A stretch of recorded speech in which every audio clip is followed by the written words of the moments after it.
That's tomorrow, and that is it for us today. And we will leave you with a... I can't do it. We'll do it live. Okay. No. We'll do it live. Fuck it. Do it live. I'll write it, and we'll do it live. And thing sucks. In 5, 4, 3. That's tomorrow, and that is it for us today. I'm Bill O'Reilly. Thanks again for watching. We'll leave you with Sting and a cut off his new album. Take it away.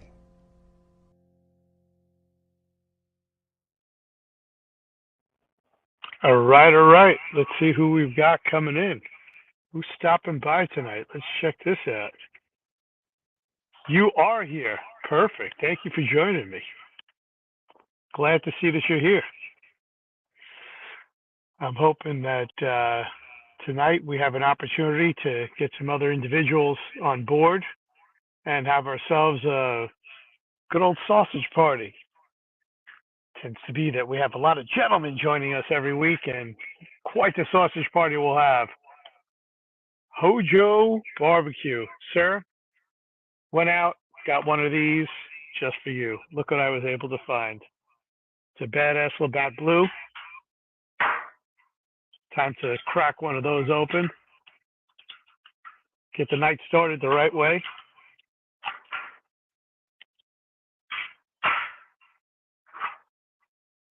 Boy, there are quite a bit of mosquitoes out here tonight. Wasn't expecting that, but it is what it is. Whew, we're going to get annihilated by these bugs. That's just the way that it goes.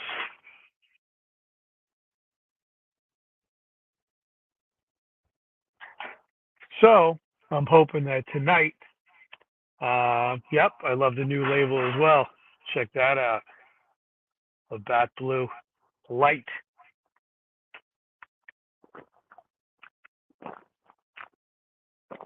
I was parched.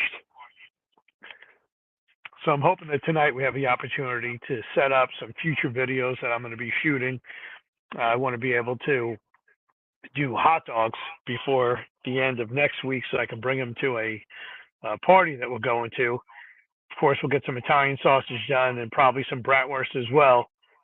So stay tuned. Hopefully I'm able to shoot all 3 videos starting tomorrow through hopefully next week on Wednesday. And I'll have some shorts ready for next week on Thursday. Enjoying a Lone Star Light. So here's something that I was unable to find. There is no Lone Star beer here in the local area of Pennsylvania. I was fortunate enough to be able to get one of these. There were 2 6-packs left, and I grabbed one of them.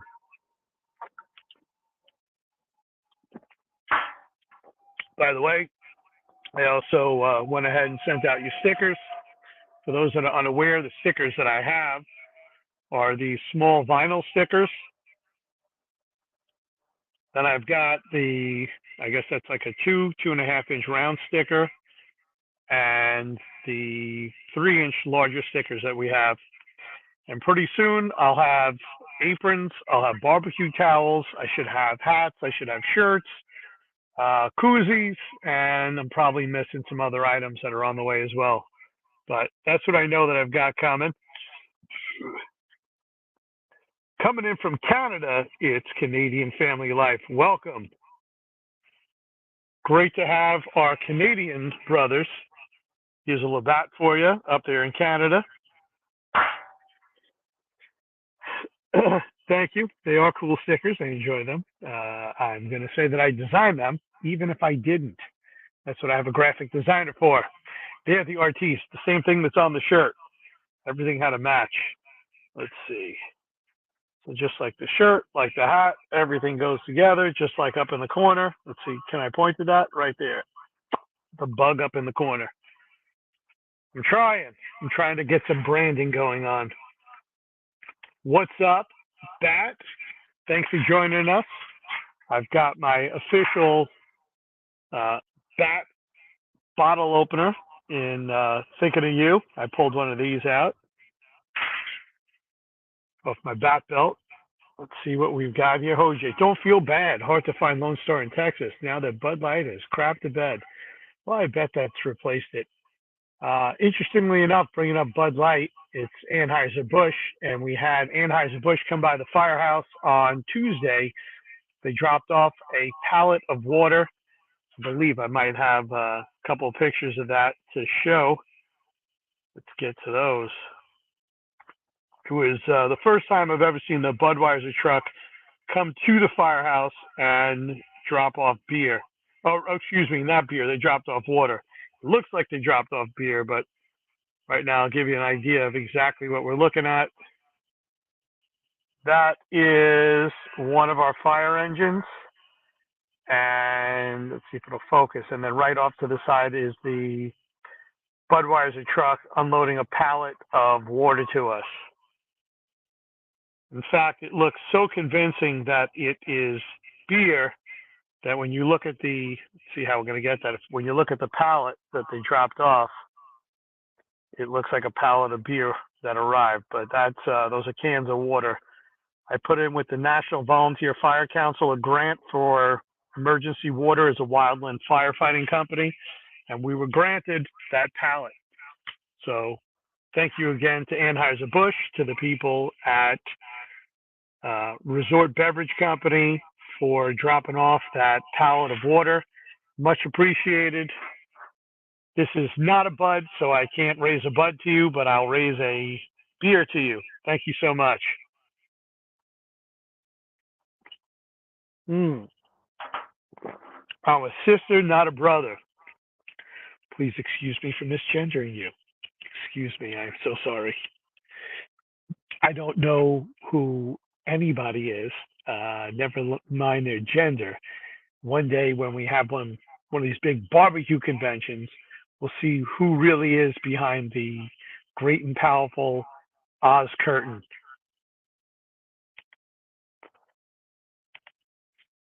You should get your logo tattooed on your back. Now that's marketing. That's ridiculous. That's just absolutely ridiculous. Or just getting it on my chest like a Superman emblem would also be absolutely ridiculous. Not that it's not something that I wouldn't consider if it was a henna tattoo or some other type of removable tattoo, but I would still have to have lost the bet to do that. You know what? Let's try this out. I got these the double camera set up again. See what that looks like. I'm still going with this double camera look to try to figure out what I like better. In fact, it's still kind of at that point where I'm figuring out how I want to set up cameras for when I'm recording in my so-called studio. Raise my hand. So now this camera's going to follow me wherever I go. This one is artificial intelligence. So wherever I go, this camera follows me and zooms in apparently. That certainly would be commitment. Thank you.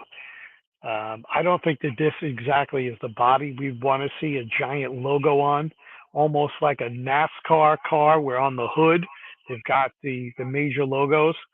But hey, you never know. You prime me with enough alcohol and enough money, I might just do it. I think Chud has a logo on his shin. Well, his shin would probably work because from the standpoint of anything business and corporate, people wouldn't necessarily see it unless you're always wearing shorts or you're someplace where you're wearing a bathing suit. The rest of the time, if you're wearing dress pants or jeans, no one would have any idea that you have a tattoo on your shin. And WAP is giving that a shout out. Look at these mosquitoes. My God. The brightness of the screen is attracting the bugs over. I'm also doing my best to try to keep this scene lit, but finding that to be a little bit of a challenge. I've got the Ring cameras on in the backyard, and I'm turning the lights on so that we get that little bit extra light. Besides what I've got coming up from behind me, let's see if you can catch that. Yeah, I got the patio lights on back there, the ones that go with the landscaping.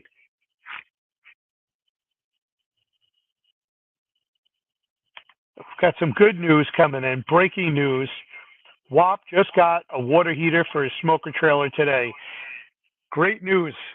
WAP Barbecue, wet ass pork barbecue, now featuring hot water in their sinks and possibly in their showers.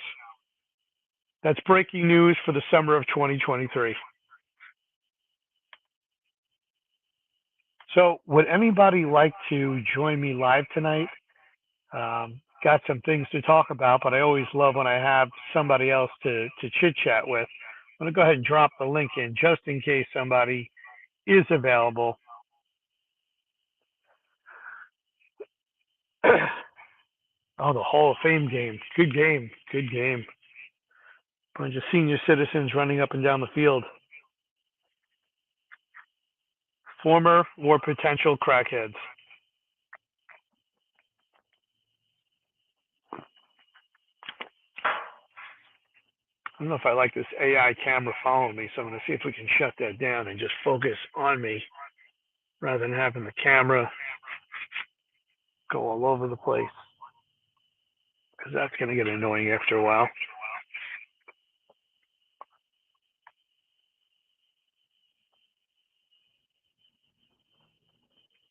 So if anybody wants to join in, that's my link to the show tonight. I wonder, why would your wife only let you take cold showers? Well, it's a sausage party, so let's assume that someone's chasing somebody around the house with their sausage.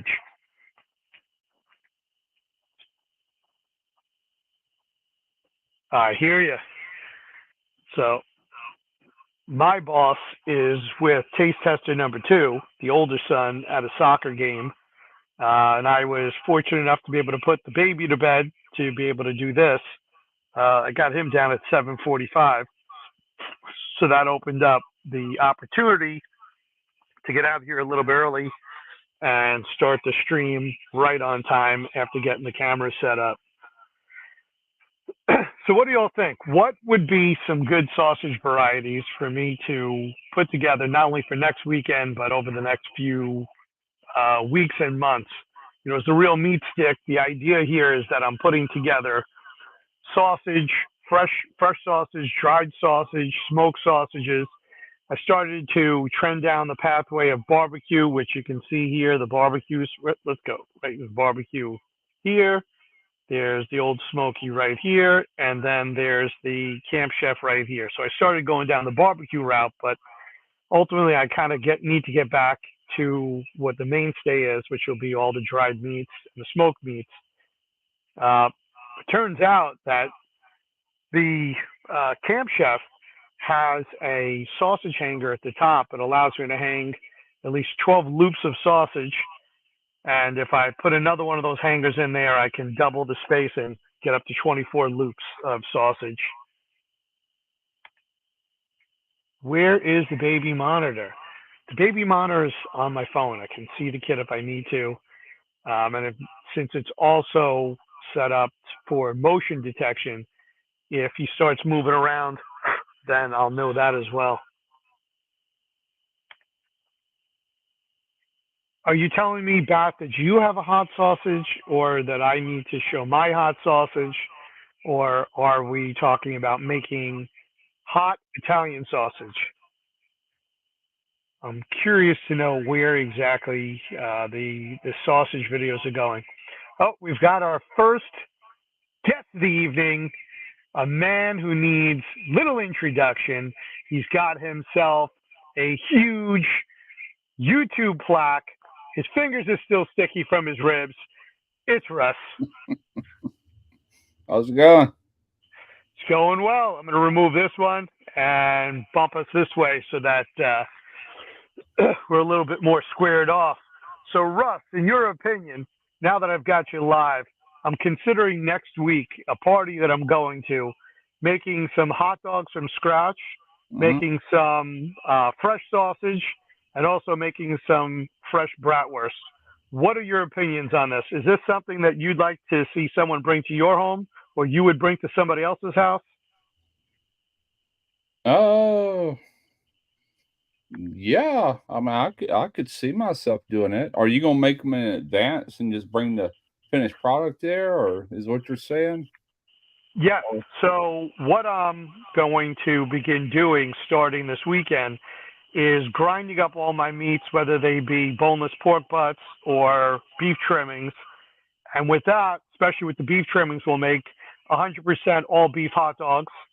And Okay. then with some of the other beef trimmings, we'll also make some bratwurst combined with pork, and finally some fresh pork sausage that would potentially be Italian sausage, or it could be, let's see, for example, could be a blend, almost maybe even a kielbasa. Who knows? Okay.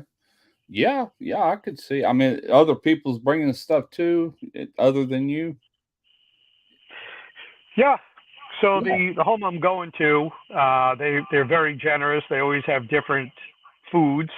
I'd Okay. love to say that everybody brings something homemade, but typically people are bringing bottles of liquor or dessert, and that's usually how it goes. And the person's home that I'm going to prepares everything from scratch. His wife would probably start cooking for something on Saturday by Thursday, Okay. and then he'll start pulling out all the different meats to grill.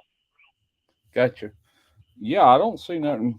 Why, nothing wrong with bringing that for sure. How are you doing your hot dogs? Are you doing sheep casings, or are you doing the other the I've got some up here somewhere. The cellulose casing, the Yeah, plastic ones. cellulose. Yeah, that's what I was trying Yeah, to think of. yeah. I'm going to use cellulose casing, and I'm going to tie each one off at roughly 6 to 8 inches in length.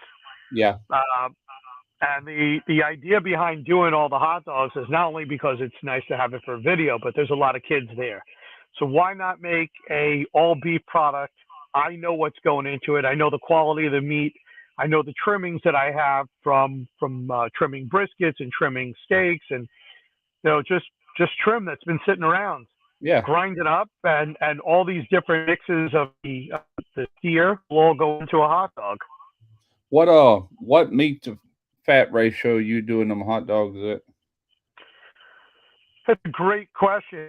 I was going to try to do it at about 730 or 75/25, but I really don't know right now. The trick here is the binder that goes in. I see here that Hojo, he had mentioned to me getting the bull flour. That's actually come in. I'm holding off on doing the German sausage till around Oktoberfest time, but I Yeah. may play around with that bull flour. And I also have a pretty decent premix that came in from the sausage maker in Buffalo, New York, as well as another mix that I got from seasonings, which I'm pretty excited to try out as well. So we're Okay. going to try a couple of different varieties. And it's not all going to be, say, 50 pounds of one type of hot dog. We'll mix it up. Yeah, I got you. Yeah, that's hot dogs are highly emulsified, kind of like bologna or anything like that. I did some, I don't know, about a year ago, and I kind of screwed it up. I mean, not really. They were still hot dogs, but I added too much fat and I had too much water in it, man. And that cellulose just don't let. I mean, it just it's trapped in there, and they were Correct. every one of them had like quite a bit of fat in them, and I did them in a sous vide machine. That's why I cooked them. But those cellulose casings, they're really I couldn't get them to. In other words, I had to spin them, then fold it over another one and spin it and do them back and forth because nothing wanted to hold unless you took and tied it off. Right, right. Yeah. I have the string to tie them off if I choose to do that. Yeah, I could always zip tie in between each one, but that's a lot of zip ties. yeah, yeah, yeah. I just took and kind of turned them two or three times. And I fold it down, and then I could measure my next one doing that, and I would spin it, just keep working them back and forth. There was a big glob. I put them in a bag, vacuum packet, and then I put them in a sous can't talk today, Dave. Sous vide bath, and I cooked them from there. But I So didn't it's have it that interesting that hot, but it that fatted you out bring on up the it. sous vide. That is exactly what is recommended. In fact, four guys in a cooler, excuse me, two guys in a cooler recommends the same thing by putting them into a warm bath, a sous vide, in Yeah. order to cook them. Where I've also seen them put into the smoker And since the cellulose casing is permeable, they'll actually, at a low temperature, going real low and slow, say starting at 120 and working your way up to 150, Yeah. cook them a little bit that way before peeling the casing off and putting them directly on the grill. I think if I ever do them again, that's why I'm going to do them is on my PK 100. Now the casings I've got are not permeable, but you can buy the ones that can actually absorb smoke, the cellulose casing. But matter of fact, I mentioned that in my video. Some do, some do, and some don't. Unlike the collagen it does permeate really well. Like for beef sticks or whatnot. But those Right. cellulose, the ones I have, won't. But you can get them that well. I don't know what the difference is. I guess they got tiny holes in them. Yeah, that's exactly what it is. The cellulose casings I have come from Viscofan USA. Okay. Oh, looks like we got another special guest making his way out this way. It's taste tester number 2. There he is, coming from his soccer game. Taste tester number 2. Give everyone a wave. Let them know that you're here. There he is, directly from the soccer game. Yes, sir. I scored 3 goals in soccer. That is amazing. You know what we're talking about tonight? What? Hot dogs. Do you enjoy hot dogs? Yeah. And do you think that next week bringing them to Ricky and Johnny's is an appropriate item to bring? I don't know. Well, Russ is talking to us about sous videing the hot dogs in the cellulose casing. His casings weren't permeable. The ones that Dad has, the ones that I have from Viscofan, have tiny holes in them, which allows for the permeation of the smoke flavor into the hot dogs. What do you think about that? Yeah, cool. It is cool. Where is the real meat stick number 2? Well, I turned that camera off. That camera's right here. See it? Now it's up there in the corner. And where is It's right back there. So, Russ, what about when we're dealing with, instead of hot dogs, we're dealing with making bratwurst? Do you use a synthetic casing? Do you use a natural hog casing or a sheep's casing?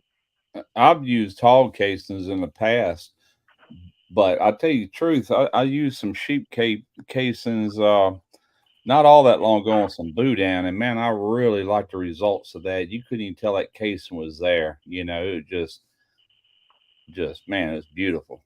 But they're aggravating to work with, but yeah, I've used like the 32 millimeter hog casings. Times I've done it. I'm using, I believe they are, for the bratwurst, they're 30, I believe they're 32 or 33 millimeter casing. Are they millimeter? No. That's pretty Yeah, common right there. 32 to 34 millimeter, I think, is what they say on the package. Something like that.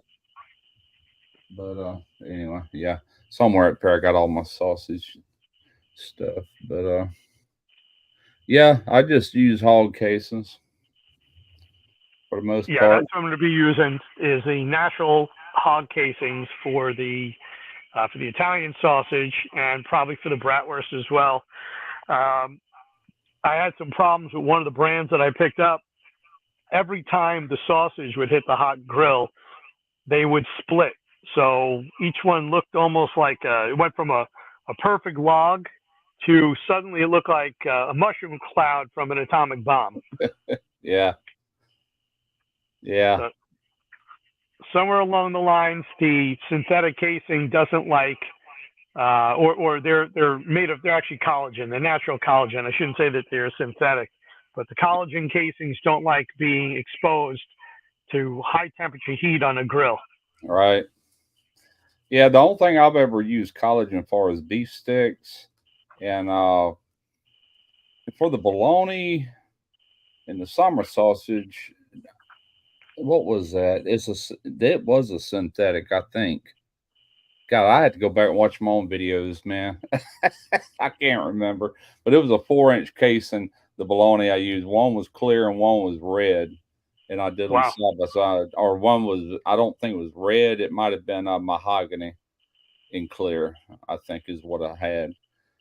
But anyway, yeah, it's been a while. I need to do some more sausage. So as we get into the fall, especially with so many of the hunts that I'll be involved with, and people asking me to trim up their deer, there'll be a lot of trim left over. There'll be a lot of pieces. So I intend upon taking that and making it into super sod, making it into kielbasa, making it into venison sausage. So I'm looking forward to that. And of course, with Oktoberfest coming up, there'll be a variety of different types of German sausages, including those made with veal, where the larger diameter sausage casings will come into play. It's just Yeah, it's a little bit too hot right now to do any of the dried sausages and let them hang. Even if I yeah, was to put the penicillin on the outside, I'm afraid with the heat that they're going to go bad. yeah. I don't blame you there. Matter of fact, I typically don't even think about making sausage until the weather gets cool. We're kind of heading into fall and winter. I've done sausage in the dead of summer. Matter of fact, I got a venison sausage on my channel, and I did it like in July. Mm. And I was used to adding water into my smoker to add humidity, and it was so humid that day. I had to get the water out of there. It never would take the smoke really. It was too wet. It was too much humidity. I was just adding the humidity to stop from like getting the what do they call that? Man, I can't think tonight. My head's all fuzzy. But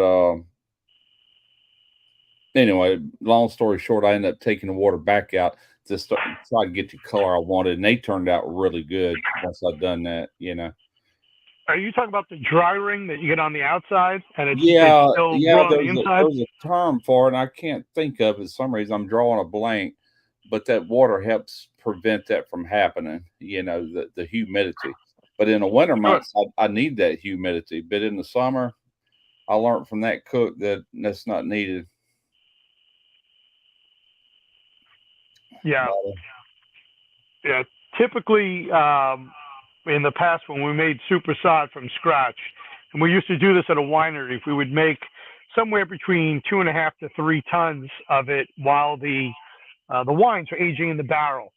So in between the barrels and the barrel racks, we would hang 2x4s with screws in them, yeah, and the super sod would hang. We'd have the super sod before we would zip tie would be about so long.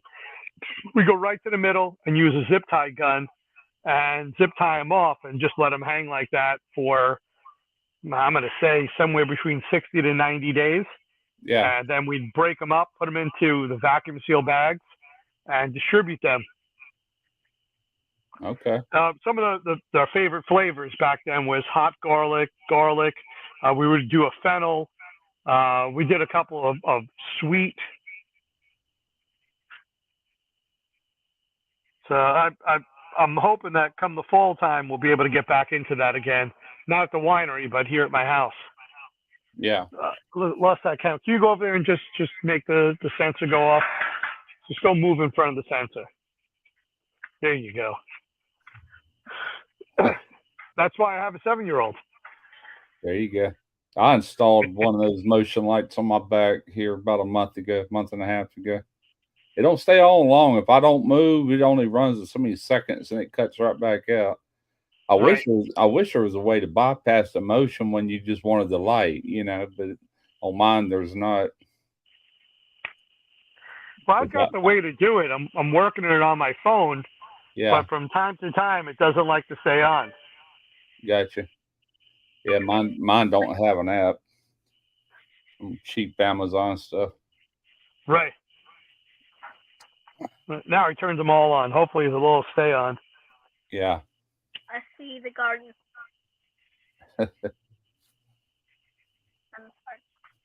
So I see that here in the chat, people are talking about their fall beers or Oktoberfest beers coming out, and whether or not they want to know if that's a problem that Oktoberfest beers are coming out in the dead heat of the summer, where in some places it's 108 degrees. Um, Well, I'm just going to touch upon this. I love the Oktoberfest beers. In fact, what I'm having right now is a Polander Oktoberfest. Happens to be a fall beer. And, I'm not shy. Doesn't bother me one bit. I've got the Labatt Blue from Canada. I'm having an Oktoberfest Polander immediately afterwards. So we're taking a tour around the world. There you go. I scored all 3 goals in a row. I expect that of course, that you scored the goals, and you probably scored most of the goals In a row. in a row. Perfect. Got a hat trick. That's what they call that. So Trumpet says that this is the real deal beer right here. Polander Oktoberfest. No, what would make this taste better is if I had the Polander glass to go with it. There you Send go. the 7-year-old inside to go get it. My mug that's this big that goes with my beers. Unfortunately, you're not going to be able to reach up there. Yeah. You need a ladder. That's why it's up on the top shelf. The ladder's in the garage. It is. So, Russ, what other experiences have you had since you've been around for a number of years? You've shot hundreds of videos, maybe even 1,000 by now. What's been your experience with regards to the sausage making process over such a long period of time? Well, I didn't do a whole lot of sausage on my channel until PS Seasoning reached out to me about, I guess that's going on 3 years now, or 2 years. It might be 2 years. Anyway, they sent me that PK 100, and I worked with them.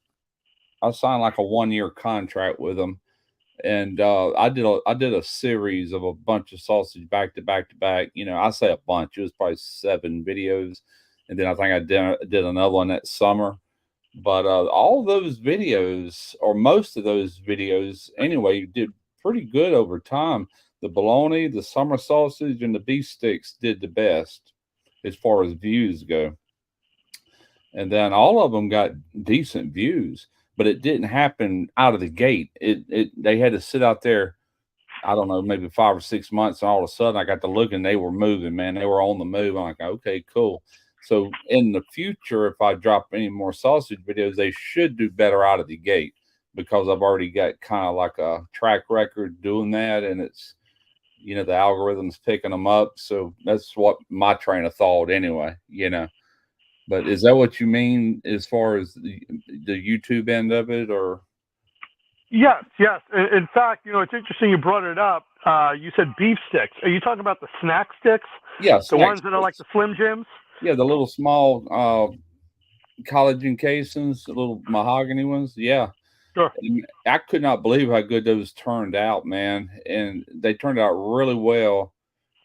And the smoke was perfect on them. That was the first thing I did. I think it wasn't the first thing I did in that smoker, but well, yes, it was. It was the first thing I did in that smoker. The first sausage I made was a Philly cheesesteak bratwurst.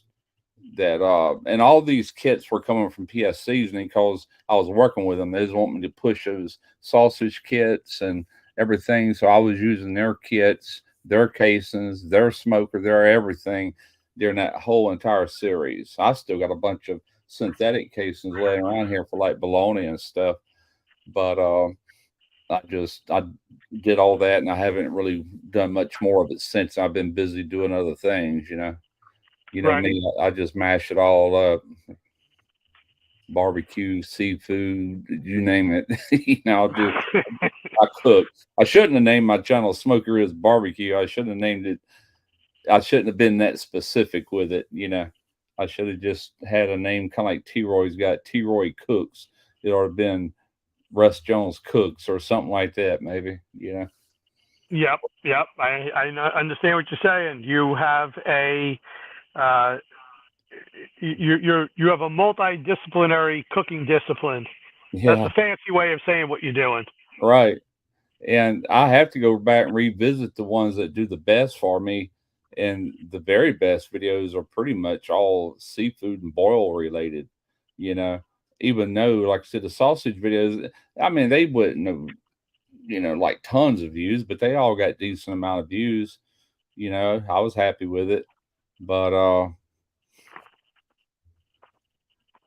I mean, for an example, let's see here. Let me pull up my channel here real quick. Nothing spectacular, but I got to get back to where my sausage videos started. I've still never made the snack sticks. My fear was that they're so thin that the chances are I'm going to end up popping them. The pressure that's coming through, even with such a tight diameter, Yeah. either they're going to come out really fast because there's a lot of pressure pushing behind the meat coming through the horn, or I'm going to end up tearing a ton of casing doing this. I never tore the first casing, and it could have been a little. I should have probably had it a little bit wetter because it was hard to pump out of that manual stuffer. I had my son doing it because I'm sitting there with two hands, and it was all he could do to sit there and turn that because that casing is so small. That diameter, Right. when it went into that size, it got tough. But I got a new stuffer since then that should do better, But yeah, So I when you did did not. the grind on the meat, how fine of a grind did you go? Did it eventually become almost like a toothpaste? I'd had to go back and look, but more than likely I ground it twice, and then I mixed it really well, to get that protein extraction. But I didn't do it as much as what I would for like a bologna or a hot dog or nothing. That bologna I did, man, it was spot on. It was the same texture stuff you'd buy at the store, Right. Whereas the beef stick, when you bit into it, it almost had a hot dog texture, but not quite. It was a little bit more coarser than that, Had a good texture Sure. to it. But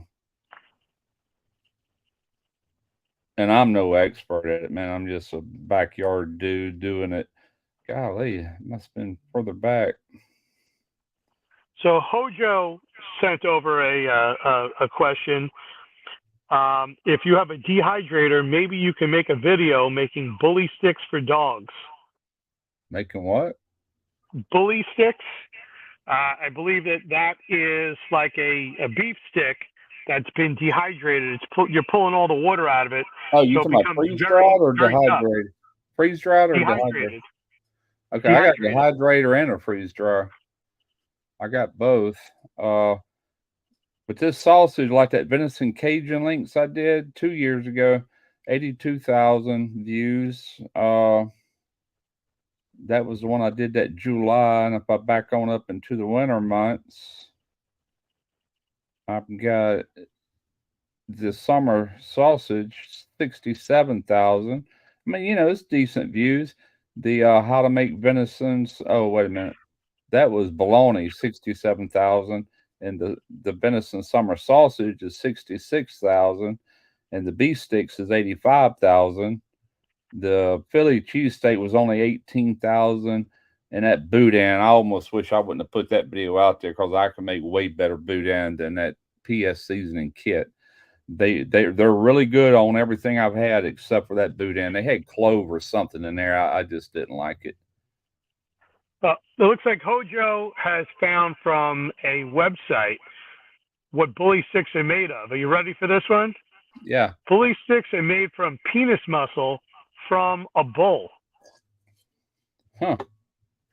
Yeah. So it's not just taking any part of the cow and grinding it up like you would if you were making a hot dog. It's a very specific part of the animal that's being given to the dog. I've never heard of that. Huh. No. Yeah. And let's see. Trumpet Master says made with meat has a sausage stick caulking style gun. I've seen that to pump the sticks out. That way without a casing. I've seen that before, and he's dropped a link for that. Are you The talking about 1.5 pound jerky gun. Like a It's a jerky gun. Yeah. Yep. Yeah, I've seen those. Matter of fact, I think PS Seasonings got them. I think Walton's Incorporated's got them. Sausage Makers got them. Yeah, I'm definitely going to try the snack sticks. I've with some ideas that were passed by me today, using a mustard with a horseradish or just a horseradish and cheddar flavor. I think it opens up the possibility. There's so many different flavors and textures, and whether you're going to smoke it or you're going to dehydrate it, that might be a good project that would carry itself forward for a number of weeks of Yeah. different varieties of snack sticks. Oh, have you ever done beef sticks at all? Snack sticks? Have you I ever done? haven't. No. Well, when Not you yet. go, don't worry about tying a knot in the end. Just take your finger and your thumb and pinch the end and get that meat started, then let go of it. It's not coming out the end. And Okay. and just sit there and crank it until you get that full length out. Then do as many full lengths you can. Then you can take and cut like in 6-inch or however long you want them, and Sure. you can cut them like that. And then, but I smoked mine before I cut them. You know what I'm saying? I left them. They were like this long each, Right. about that long. And then I didn't have no hangers at the time. I would do them twice that long now, and I would hang them up, over my hanging rods, smoke them. Then you can cut them down to like 6 inches, 7 inches long, whatever you want. You just cut through them. You ain't got to worry about tying knots and them things. That's the beauty of it. Vacuum pack, 6 to a pack, something like that. The Bearded Butchers, probably about 45 days to 2 months ago, made a video using a Traeger pellet smoker where they did just that. They had gigantic loops that they ended up putting onto their Traeger smoker, smoked them, and then when they were done, they cut them down to length that were marketable, sellable in their butcher shop. I'll be darned. Yeah, I watch them too. I miss that one. I don't, I miss a lot of stuff, but I do like watching them guys. Yeah, that's how I did it. But that stuff, it's not like a hog casing where you can easily tie a knot. It's just not. So, but you don't have to on those casings. Just pinch the end off until you get about 1 inch of meat in there. Then you can let go of it. It ain't going nowhere after that. It just keeps filling up. Right.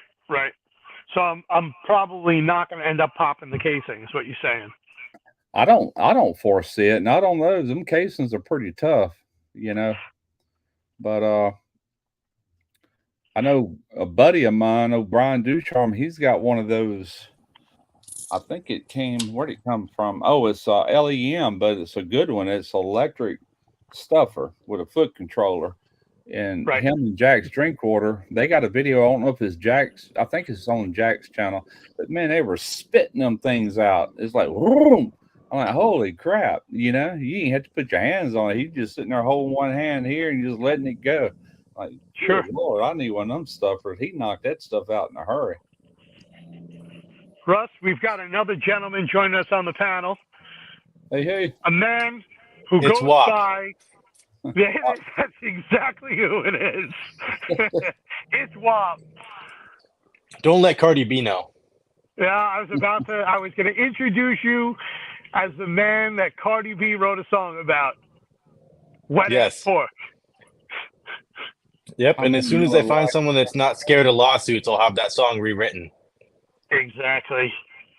You've got an uphill battle, but I believe you can do Yes.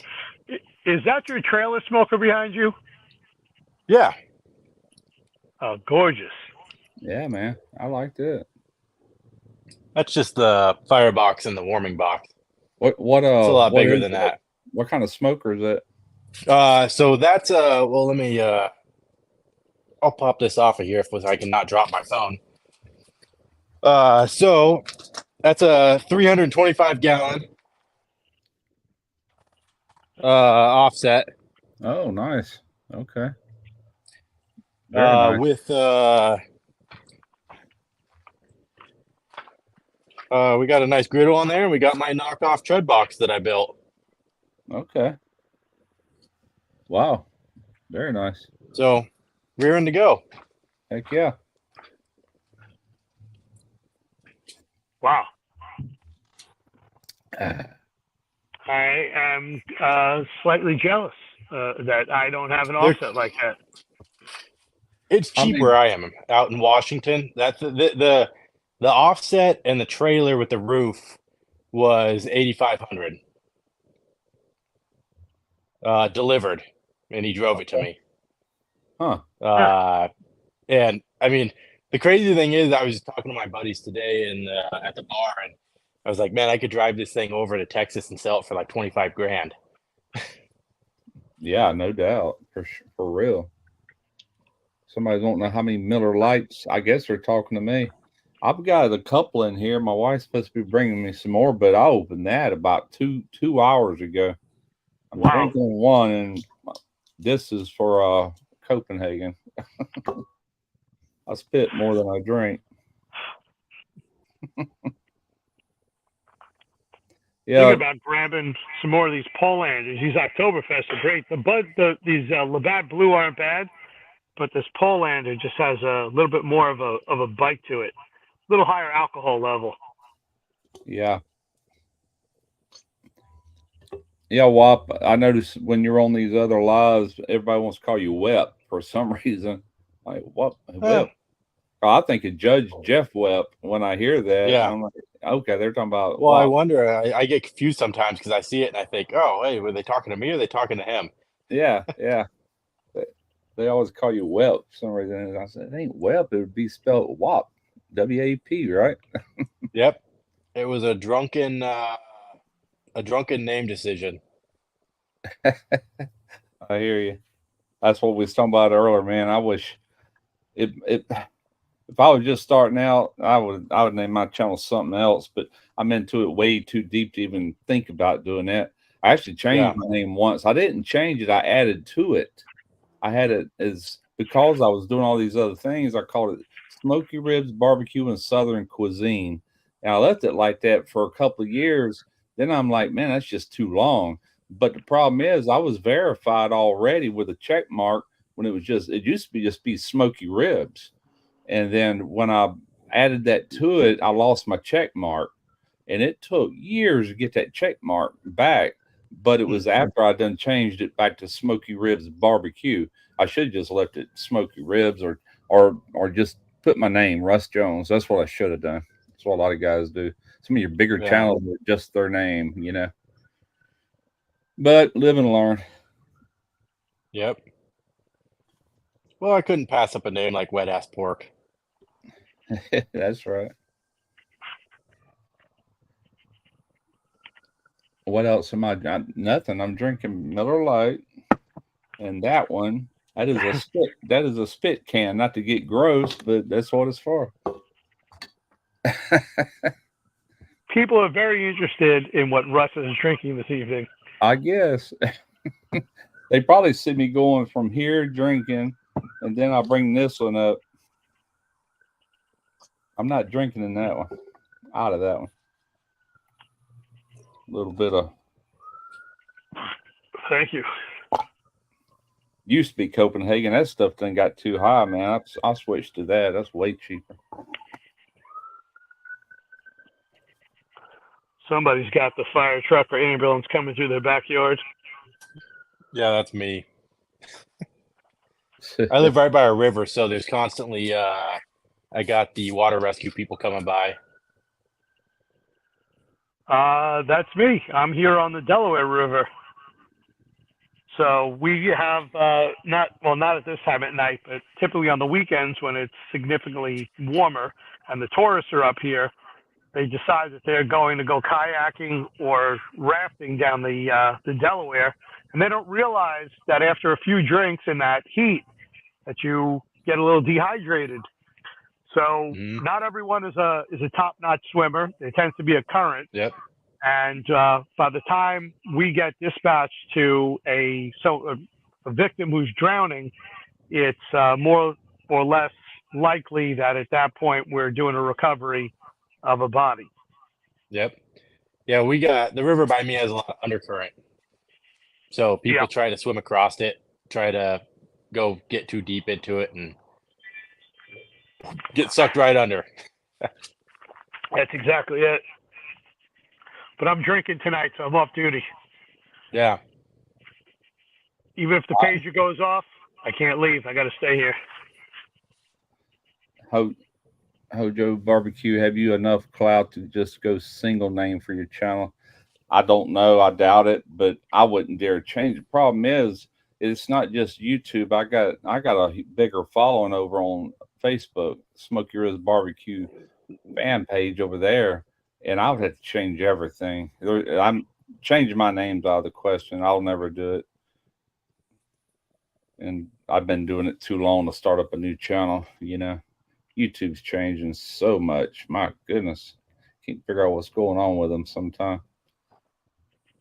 It could always be your second channel, the Rough Cooking Experience. Yeah. Yeah, I doubt there's ever going to be any more channels. I just keep plugging away at what I got until I just don't want to do it no more, Sure. Or can't do it no more.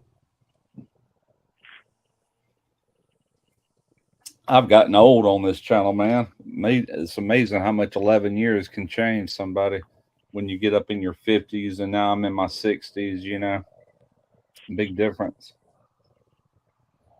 That's one of the crazy things about watching people for a long period of time is you get a kind of like, especially when you were younger, when I was like a kid and you'd watch like the Disney Channel shows. Yeah. You like grow up with the people that are on the show. It's super weird looking back on it. It's really weird. Yeah. It's kind of like I've been watching it. I've seen it all before, but I've been rewatching Justified with what's the guy's name? Givens, Galen Givens, and the not Galen. What's his name? Wow, I cannot think of nothing today. But anyway, they come out with a new series. It just started. It's called Justified City Medieval is the name of it now. And he's way older. He's got a lot of gray in his hair, and you just see the age in his bone structure. I'm like, wow, man, he's aged a bunch, since the original.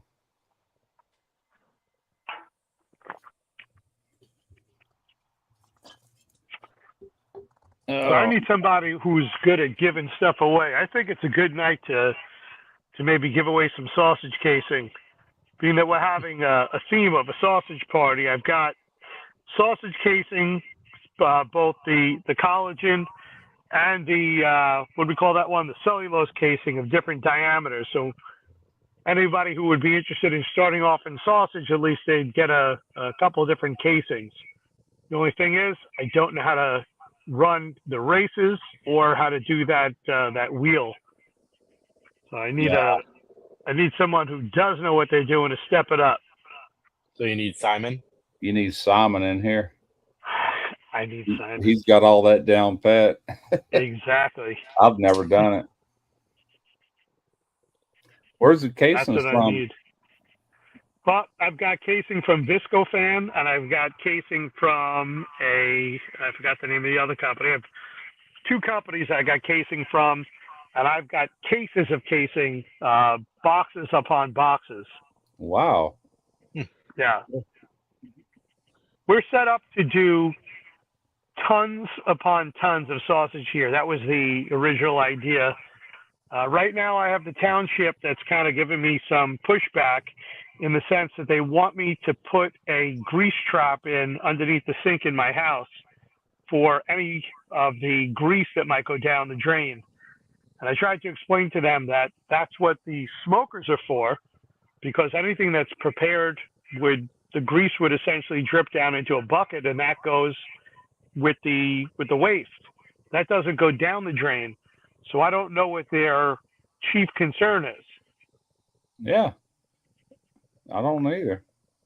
I think that's what we call grease money.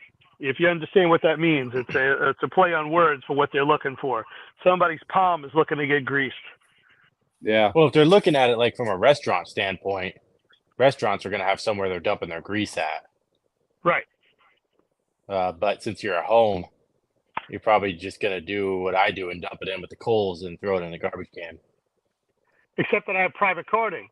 So the municipality, it's not on the municipality to pick up my garbage. I have a private carding service that I pay for. Mm-hmm. So again, I don't understand what they're complaining about. What's that stuff? You can get it off Amazon, but let's say you got a bunch of cooking oil that you've been frying with, like in a deep Yeah, fryer. that powder stuff that you Yeah, dump in you there add that makes it into a powder and solid. it congels it to a solid, and you just dump it in your garbage can. Yeah. All out by the road. I've heard that. I don't know if it's like baking powder or baking soda. I've heard one of them does that too. Yeah, they got a name for it. I just can't remember it. Like, But I just dump it into my coals that I pull out of the smoker. yeah, I empty the firebox, and then I go over to the bucket with the grease and dump it right in there, and it just kind of yeah, soaks right up into that and throw it in the garbage can. yeah. Right. Animal fat like lard and tallow that never goes in the sink. And I'm gonna admit it. I've actually taken and turned hot water on and pour actual cooking oil in the drain because it don't solidify. It's gone all the time. Way out. You know. I do that all the time. Yeah, it goes to a treatment plant. You know, I don't know how they Yep. separate it all, but it don't clog up your line. But No. the animal fats will. You know. Oh yeah, yeah. That stuff turns into a solid.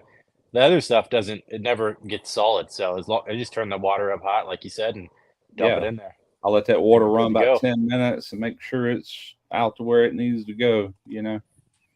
Yep. Maybe not a good practice, but I'll do it. I'll admit it. It's America. We can do what we want. I had some I'll plumbers dump my come grease here. wherever I want to. Yeah. I had some plumbers come here. They were talking over $900 to put a grease trap in. And Really? at the same point that they told me about this, yeah, they mentioned, how come they don't go after the homeowners then for all the soap and chemicals that they put down the drain? That's the chief reason why a plumber is called out to snake from somebody's home to if they have a sewer line, to snake the sewer line to the house. It's because of all the hair buildup. It's because of the shampoo. It's for all the soaps. It's all the detergents. All those chemicals back up in the line, and kind of like the arteries in your heart to get clogged up. Yeah. That's why they have to come in and snake them. So if I'm going to be held to the same standards, then they need to hold these people to that standard and have them do something. So I'm not pouring anything down the drain. Everything I do is solid waste that goes in a garbage can. Nothing goes down the sink. I don't have a garbage disposal. You can actually sell like old cooking oil. There's some people make like that biodiesel out of it. They'll actually buy it from you. Yeah, they do that with the fryer grease.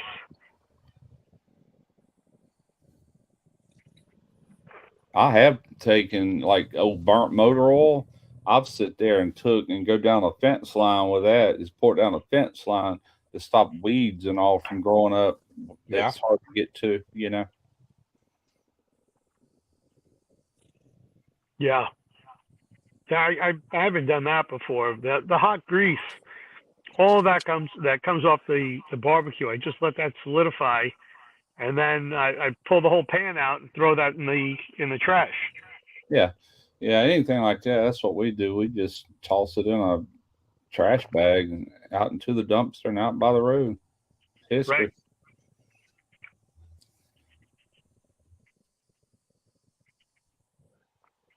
So let's go through some of the messages that we got here. People are commenting on my shirt. Hojo is suggesting that fresh sausage would be a good prize. Everything's a good prize as long as I know how to give it away properly.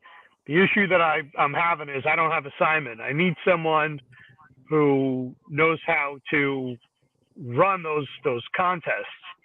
I think that's going to be my project to figure out how to do that wheel spin. Yeah, I wouldn't know where to start either. I don't go live enough to even get, worry about all that stuff. But Simon, he's got it dialed in. He sure does. So when's your next contest, WAP? What do you got coming up? Oh, I don't do contests. I do barbecue. Good answer. I'm in a shitty part of the country. I got to drive all the way over to like the far side of Oregon, close to California, to get to any competitions. Right. So yeah, I've never been much into comps either. Just I enjoy cooking. That's as far as it goes. I always have. Yep. I like real barbecue. I can't do that sweet stuff. No, me either. And I wouldn't be able to stand having some guy sitting behind a chair telling me that my barbecue's not good because it's not sweet enough. Yeah. Yeah, I remember going with some guys that do that and just hanging out with them. And he turned his brisket in, and me and Jax was there, and we tried it. And he's like, "Is this the way you would cook it at home?" He goes, "Oh, heck no." And he come Yeah. in first place with that brisket, and I was just super not impressed with it. It was way overboard, but that's what it's supposed to be at a comp. Yep, it's just people. People like their ribs fall off the bone. Yeah, They like their brisket sweet, yeah, and they like their pork shoulder, well, greasy and sweet. yeah, yeah. I mean, I I can did this. handle a rib with a little bit of sweet on it, but just not. I mean, they sit there and they put brown sugar on it. They put Mhm. honey on it. They put all these sweet sauces on Squeeze it. butter on there, and they God, just way too basically soak it. pretty much. I did those KCBS. I became a judge. I became a master judge. And that's where I learned that is not what barbecue is. That's a competition for one bite, and you're correct. It's Yep. it is a certain amount about mouthfeel. It is about the look. Mhm. It's about how it looks in the box before you ever get to taste it or smell it. Yeah. And that is not what authentic barbecue is about. There's Nope. it's a lot of work for one bite. It sure is. Yeah. In the end, it's really not worth the money. Yep. If there was a competition in town, I'd go get drunk with my buddies and do it, but no such luck for me. I've been to a couple, but I was only invited to be there. I didn't initiate it. Yeah, I'll come hang out and help y'all. But I used to like the chili cook-offs, the International Chili Society. I think that's what they were called. That was simple. It was fun. It was easy to do. yeah, But the KCBS stuff, it ran its course. yeah.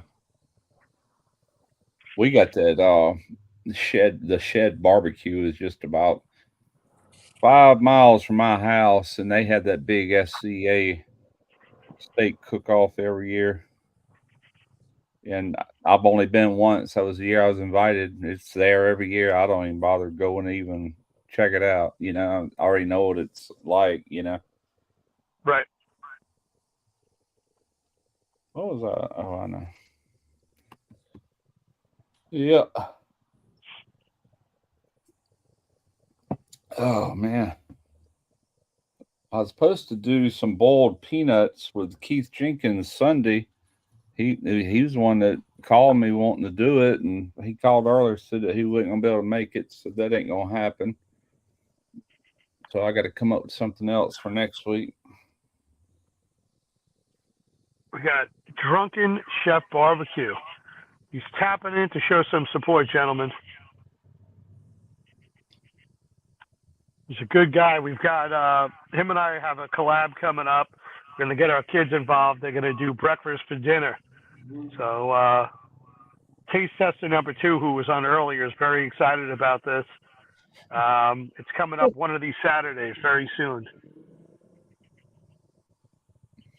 Yeah.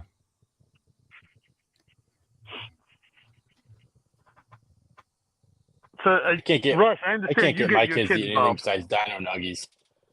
That's it. Not chicken nuggets. Dino Nuggies or Chicken nuggets. nothing. That's all Yeah. it is. Are your kids into McDonald's too, or just the Dino Nuggets?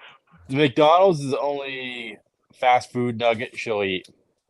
Okay. She won't eat Wendy's. She won't eat Jack in the Box. She says they're all icky. It's either McDonald's nuggets or Dino Nuggies. Mm. Or Lunchables, I guess. She'll take a Lunchable too. I haven't done Lunchables in a while. The problem with Lunchables is, after having a couple of drinks like this, I'll end up upstairs in the refrigerator peeling open the plastic on the boxes and eating them.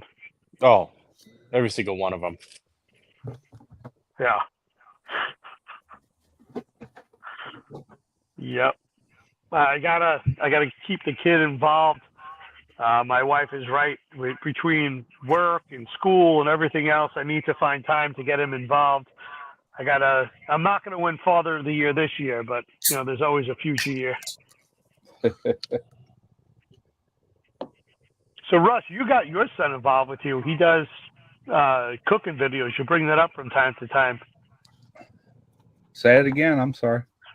Don't you get your son? I guess he's an adult. You get your adult son involved with you with cooking, don't you? Oh yeah. I do. He was wanting to pop in on that last one. He said something about it, and then when we got ready to do the taste, I forgot all about it. We was talking earlier about it, but he's actually done some videos completely from start to finish, just him, but not many. A handful of them. He don't like being in front of a camera in the morning. He has to, so it's not really his cup of tea. But he knows how to cook. He's learned quite a bit. But So did he start off with you with the barbecue trailer? No, Derek's been helping me with cameras. He's my camera guy. He's been behind them cameras for 7 years out of the 11 years I've been doing this. And he taught me into getting these Sony mirrorless DSLR type cameras. I used to shoot with Canon Vixia HG4 and HG3 to where all I had to do was flip the thing out to where I could see myself, frame it, put it on auto. I'm good to go. I didn't need a cameraman, but now that he's running the cameras, he's knowledgeable of those cameras. So he gets them all set up, gets all the ISO, frame rate, all that stuff, correct. And the biggest thing he has to change week to week is just the ISO, depending on what the light's doing, It's got an automatic setting, but it ain't worth a flip usually on them kind of cameras, because you'll be right in the middle of filming something. The sun gets bright, all of a sudden the cloud moves, all of a sudden everything changes on its own. I don't like that, Right. So we just do it all manual, or he does. I've been setting everything up on tripods. In fact, what I'm doing right now, I'm playing around with the 2 camera setup. With what I'm going to end up doing with Drunken Chef and his daughter, I'm going to need to have one camera set up on my son and I, and have another camera set up on the either a Blackstone or a flat top for when they're making bacon and they're making pancakes, whatever else they're going to be cooking. But this is like a daddy and me type of compilation between Drunken Chef and I. Okay. How many cameras you shoot with on your normal videos? One or two? Just one. Okay. I have the capability now of shooting up to 3. Yeah. I just need to get better with explaining to the person who does the editing for me what I want. So what happens is with a single camera, it's very easy. He only has one set of footage. Yeah. With 2 cameras, doing what I'm doing right now with a live shoot, it gives 2 different perspectives. When I bring in a 3rd camera or a 4th camera, I really need to start storyboarding out what my concept is, almost like I'm the director. Yeah. So that when it goes to post-production, there's a better idea of the storyline of what I'm trying to tell. And him and his team could be a little bit more creative. So if you think about it, if I start integrating in the GoPro, 2 cell phones, this type of camera that I'm using right now, the one that works on AI, and I turned off the AI. I had enough of it following me around. Yeah. But with all that, setting this thing up on AI on a tripod, it's going to follow me wherever I'm walking to. So that's almost like having my own derrick in one sense. It's a derrick that's on a gimbal. Right. Then the other 2 cameras would be fixed, and finally, if I integrate in on a chesty or on a head type of camera, the GoPro, then that would give the perspective from where I'm cooking to whatever people seeing. Almost like when a cop is wearing their body cam. Yeah. Yeah, I've got 3 Sonys, and we haven't shot with 3 cameras in a while. For some reason, he just wants to set up 2 of them, and I'm cool with that. I'm good with 2 angles. A lot of times he'll have. I'm on a dedicated camera, face cam, and that's where the audio goes into through a wireless microphone. And but once I get into cooking, he'll point that camera down as one angle on the food, and then we got another camera coming at this angle, and I've got a third one that we used to do a third angle with, you know, and sometimes I'll whip out this and that'll be a fourth angle, but I can get away with two all day long. That ain't no problem, Right. you know. And Final Cut Yeah. Pro makes it so easy. It's like when you do multicam editing, you see all your angles on this little square right here. You'll see all cameras, and when you're scrubbing the timeline, you'll see the movement in each one. So I look at that to determine which one I want to click to. So all I do is click on the one I want to click to, and bam, it automatically does that in your timeline. And if you go so far, I might click back to the other one or another one, you know, and just bounce it on all the different angles, and it gives it a pretty good look. Does it seamlessly. The audio's all synced together. It works really well. Final Cut Pro does all that for you? Mm-hmm. Wow. Yeah. Sure does. I love it. I'd never go back to anything else. Yeah, I tried doing the post-production work on my own in the beginning, and it took countless hours. And that time I just couldn't carve out as much as I needed to. So I brought somebody in who does this a lot smoother, a lot more often, and I believe raised my video game exponentially. Yeah.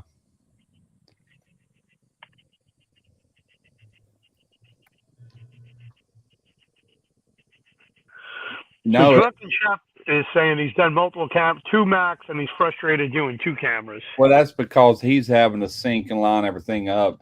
When you have a program that will automatically do it for you, I could have 10 camera angles and I would not get frustrated because I'm sitting there looking in real time as it's playing. I'm like, oh, I need that angle. Just click on it. Bam. It'll throw it where you're looking at, and then just go and then click back to this, go back to a face cam, just whatever, you know. It's just a matter of clicking, and it's done. But do y'all follow Cooking with Rob by any chance? Y'all know who I'm talking about? No. You ought to watch one of his videos if you want to see some camera angles. I think he shoots with 12 cameras, and he's got overhead. He's got all kind of angles, and he brings them into every video. It's pretty good quality, man. It's really good, actually. Rob is not that much younger than me. I think he might still be in his late 50s. He might be about 5 years younger than me. Is that the guy who made a TV show or a movie in the years past? He wrote novels that they made movies from, like The Knowing with Nicolas Cage. He wrote that book. And then Mercury Rising with Bruce Willis. He wrote that book, and they created a movie. And he was on the set. They even give him credits at the on the movies. Ron Pearson is his name. Yep, that's him. Very likable guy. Wow. And I figured hanging out in Hollywood, he probably learned some stuff. And I talked to him, he said, man, I didn't learn none of that. He goes, I had nothing to do with any of that. He goes, everything I've learned about YouTube, I just picked up on my own, you know, by reading and learning. And I'm like, well, you've done a good job with it. You know, tell how much money he's got invested in all them cameras, you know. A fortune. Yeah, that's the crazy part. My buddy Jeff Rice with Dead Broke Barbecue, he shoots with 4 full-size Sony cameras, and they're all identical cameras, and everything's set to where the color and everything matches perfectly. He's very picky with his editing. He's a good editor too, though, but he'll spend 2 to 3 days on one video. I'm like, God, I can't do that, dude.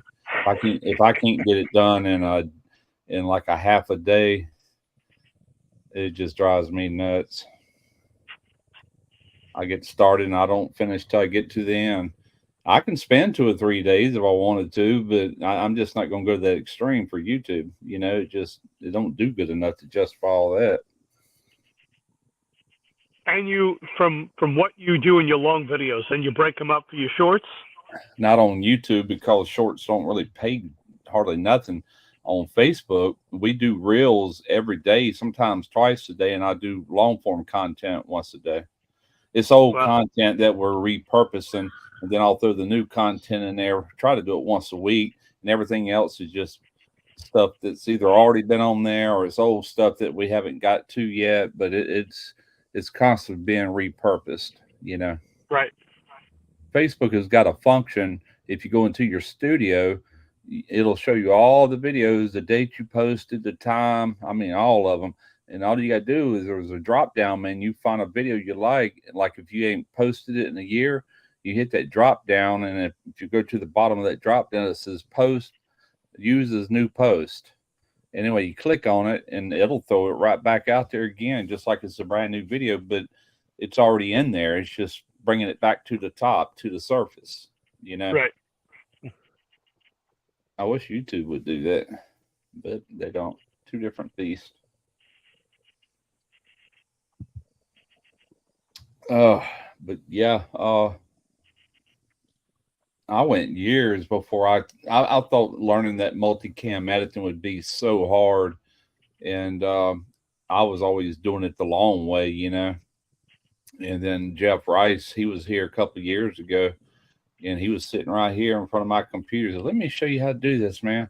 Like this is piece of cake, you'll love it." And shoot, before he left, 3 hours later, I had it. I'll never look back on that. And it was super easy. I was just thinking it was much harder than what it was in my head until I actually seen somebody doing it. I'm like, oh crap, man, that's easy.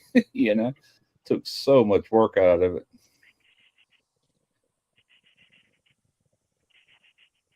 What about you, Wap? You shoot any videos? You have any experience putting together videos for any of your barbecue cooks? I've done a couple. I've done one YouTube video. I got most of my stuff's on Instagram. Okay. But videos are just kind of like a thing I do on my spare time. Yeah. I got a real job, and that's not my goal in life to make YouTube videos. I Right. got other barbecue ambitions. Oh, I hear you. Yeah. And what are those? Are you looking to open up a restaurant eventually? Yeah, we're working on it. We're getting there. I worked There's a lot of real bad barbecue out in Spokane, Washington. Okay. I worked a full-time job 9 years out of the 11 years I've been doing this. Not even quite 9 years. November, I left my job 2 years ago. This November is what I'm trying to say, and that's all I do now. But I worked all them years. I'd still get a video out every week. I'd take a day, a week off every now and then, but for most part, I was filming. Felt like I was working. Yeah, I mean, I enjoy making this stuff. I just, it's not interested in making it a job. Yeah. Right. A lot of people aren't. A lot of people just do it for the fun of it. You know what I'm Yeah. saying? Just the enjoyment of it. That's kind of how it started with me. And then I didn't realize my channel would grow the size it got. Not that it's huge. Your channel is way, way, way bigger than me, but it still surprised me where it has gone and the money that it does make, and between that and Facebook, it allowed me to leave my job anyway, barely, but it did it. But I don't know if that's a good thing or a bad thing, because now all I do is sit on my butt all the time, getting fatter. It's not so bad to be able to work remotely from the house. No, I just need to do something else too. You know what I'm saying? Go to the gym, Sure. do something, man. Start moving. I got to move it. I got to move it.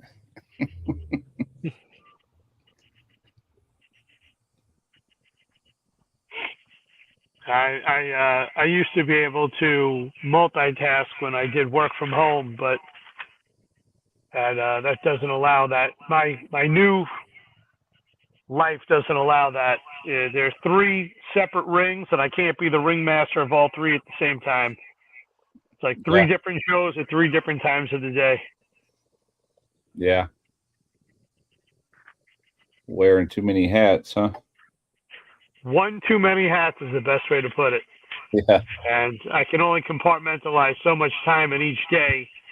So finding some time on a Thursday to do this is a gigantic relief. It's a huge burden off my back to be able to sit down and just have a conversation like this. Heck yeah. Heck yeah. I don't. Who all you got in here? Figured some of the. There's NBL. That's right. I hear NBL is very good at being a moderator of channels. I see NBL jump up from jumping in there from time to time, moderating other people, and then I recently had a conversation with another YouTuber who mentioned that NBL is an excellent moderator.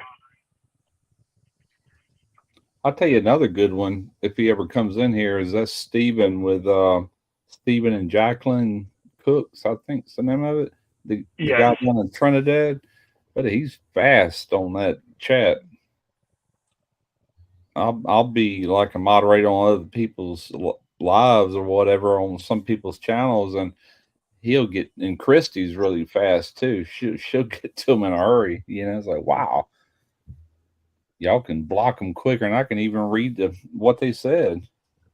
Is that what a moderator does? They go through the comments, and if things don't sound right or they're going the wrong direction, you're able to drop them?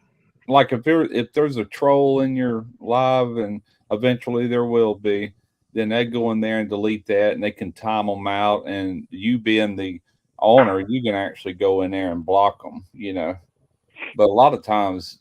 I haven't seen it lately, but there for a while the sex bots were really bad, where they was in the chat that XXX blah blah blah girls 18 blah, you know, all this stuff, and it was bots doing that. It wasn't a person. They were hard to get rid of. All you could do was time them out and delete the comments. But you can delete the comment on YouTube, but it still shows up here on StreamYard. That's what kills me, you know. StreamYard still shows it even after it's been deleted. Huh. But nobody else is reading StreamYard other than the people on the panel, you know. Right. So are you suggesting that it makes sense to have a second screen?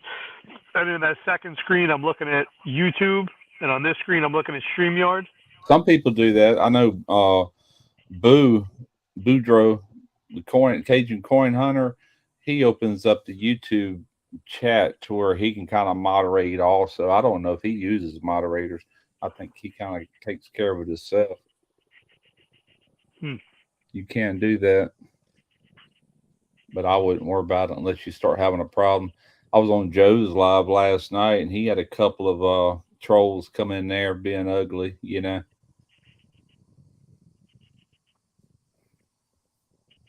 Similar to like what we were doing the other night with Lep, where we were jumping on somebody else's channel and talking about how Lep is the king of Cincinnati, Ohio, that type of stuff. Yeah, I heard that. Yeah, but that's good trolling. That's different. Yeah, I heard a lot of people were getting bans. I was playing around with something today. It's free to do. You can pay for it and actually get to where you can get them in like thumbnail sizes and all. But it's called Playground AI, and I went in there and I watched a few videos on YouTube on how to use it, and that is so cool. You type in prompts. Like I typed in burger in outer space. You know, and next thing I know, there's this picture of an astronaut sitting there holding a hamburger, and you can see all the planets and stuff. You know, it's all copyright free because you're creating it. That the artificial intelligence is actually drawing it. I'll show you an example of something I did. I was texting to Jeff, like I said, Trump on a Harley Davidson. I typed that in there. There he is. Wow. And then I ain't gonna show you that one. I said a monkey grilling meat. whatever you tell it to do, man. That's pretty It's pretty cool. cool. Yeah, and then I'm like Darth. This is more cartoonish because I had my settings set that way. Darth Vader eating pizza. Yeah. That's interesting. Luke Skywalker eating pizza. And what did you say the name of that app was, or the website? The name of the website is called Playground AI.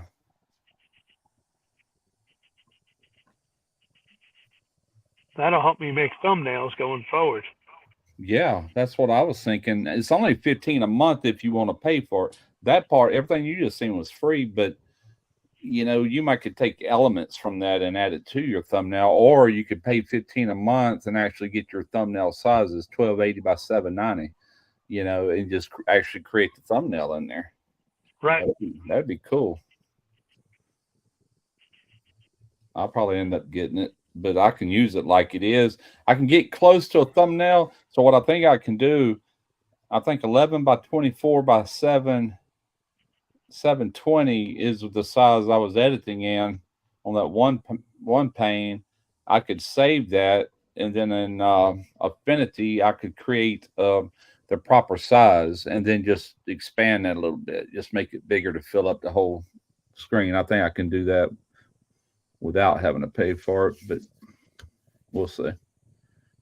I'm gonna play around with it some more to see if I'll actually use it. Yeah, it says here that for free you can do 1,000 images per day, and you can use the images commercially.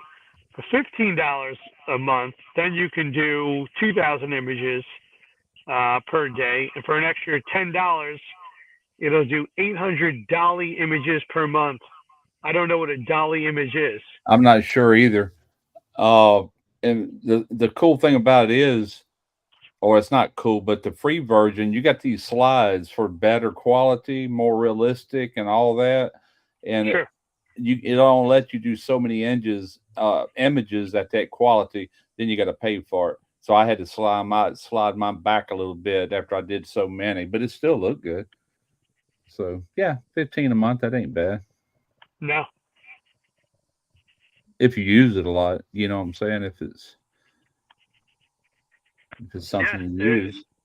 It definitely looks like a cool toy to add on, a cool piece of software for creating thumbnails. You can play around with it for free. And actually, I saved all them with the free version, but you can go to YouTube and just in search, type in Playground AI and watch a few videos on it. I picked up on it quick. I'm like, oh, this is going to be easy. You just basically type your commands, and if there's something about it ain't quite right, they got an eraser tool. Like if there's a moon right there, if it's an outer space thing, you can erase the moon, and boop, it just disappears. You're telling it to get rid of that, Pretty cool. Yeah, I'm going to play around with that this weekend. Yeah, I got to go on, man. I couldn't quit doing it. I kept texting these pictures to Jeff. He's like, "Uh-oh, you done got hooked." I'm like, yeah, man, this is fun. It's just cool that you can type out what you want it to look like, and it makes it. It's like, that is so cool. I did this one. Let's see. Did I show you that? Trump holding a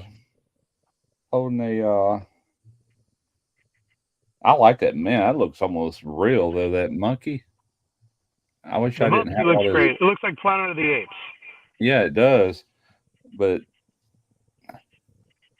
that looks like something out of a Batman movie. Too much glare. Yeah, it does. Yeah. But anyway. Oh, it done this one too. This is that was the first one I did. I say a bowl of chili with jalapenos and peppers on the table, and that's what it gave me. It looks delicious. Yeah, it's not even real. It's crazy, ain't it?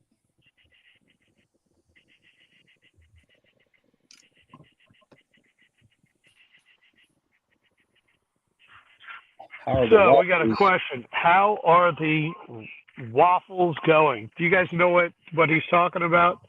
Not a He's clue. asking how. Okay. So, much like WAP, I want to have an offset. So I'm looking at one raffle that's on a Shirley fabrication 30 by 60 on I think it's a 5,200 pound single axle with trailer brakes. And I'm looking at another raffle that's going on for a Rectech. What is that Rectech? It is the Beast XL.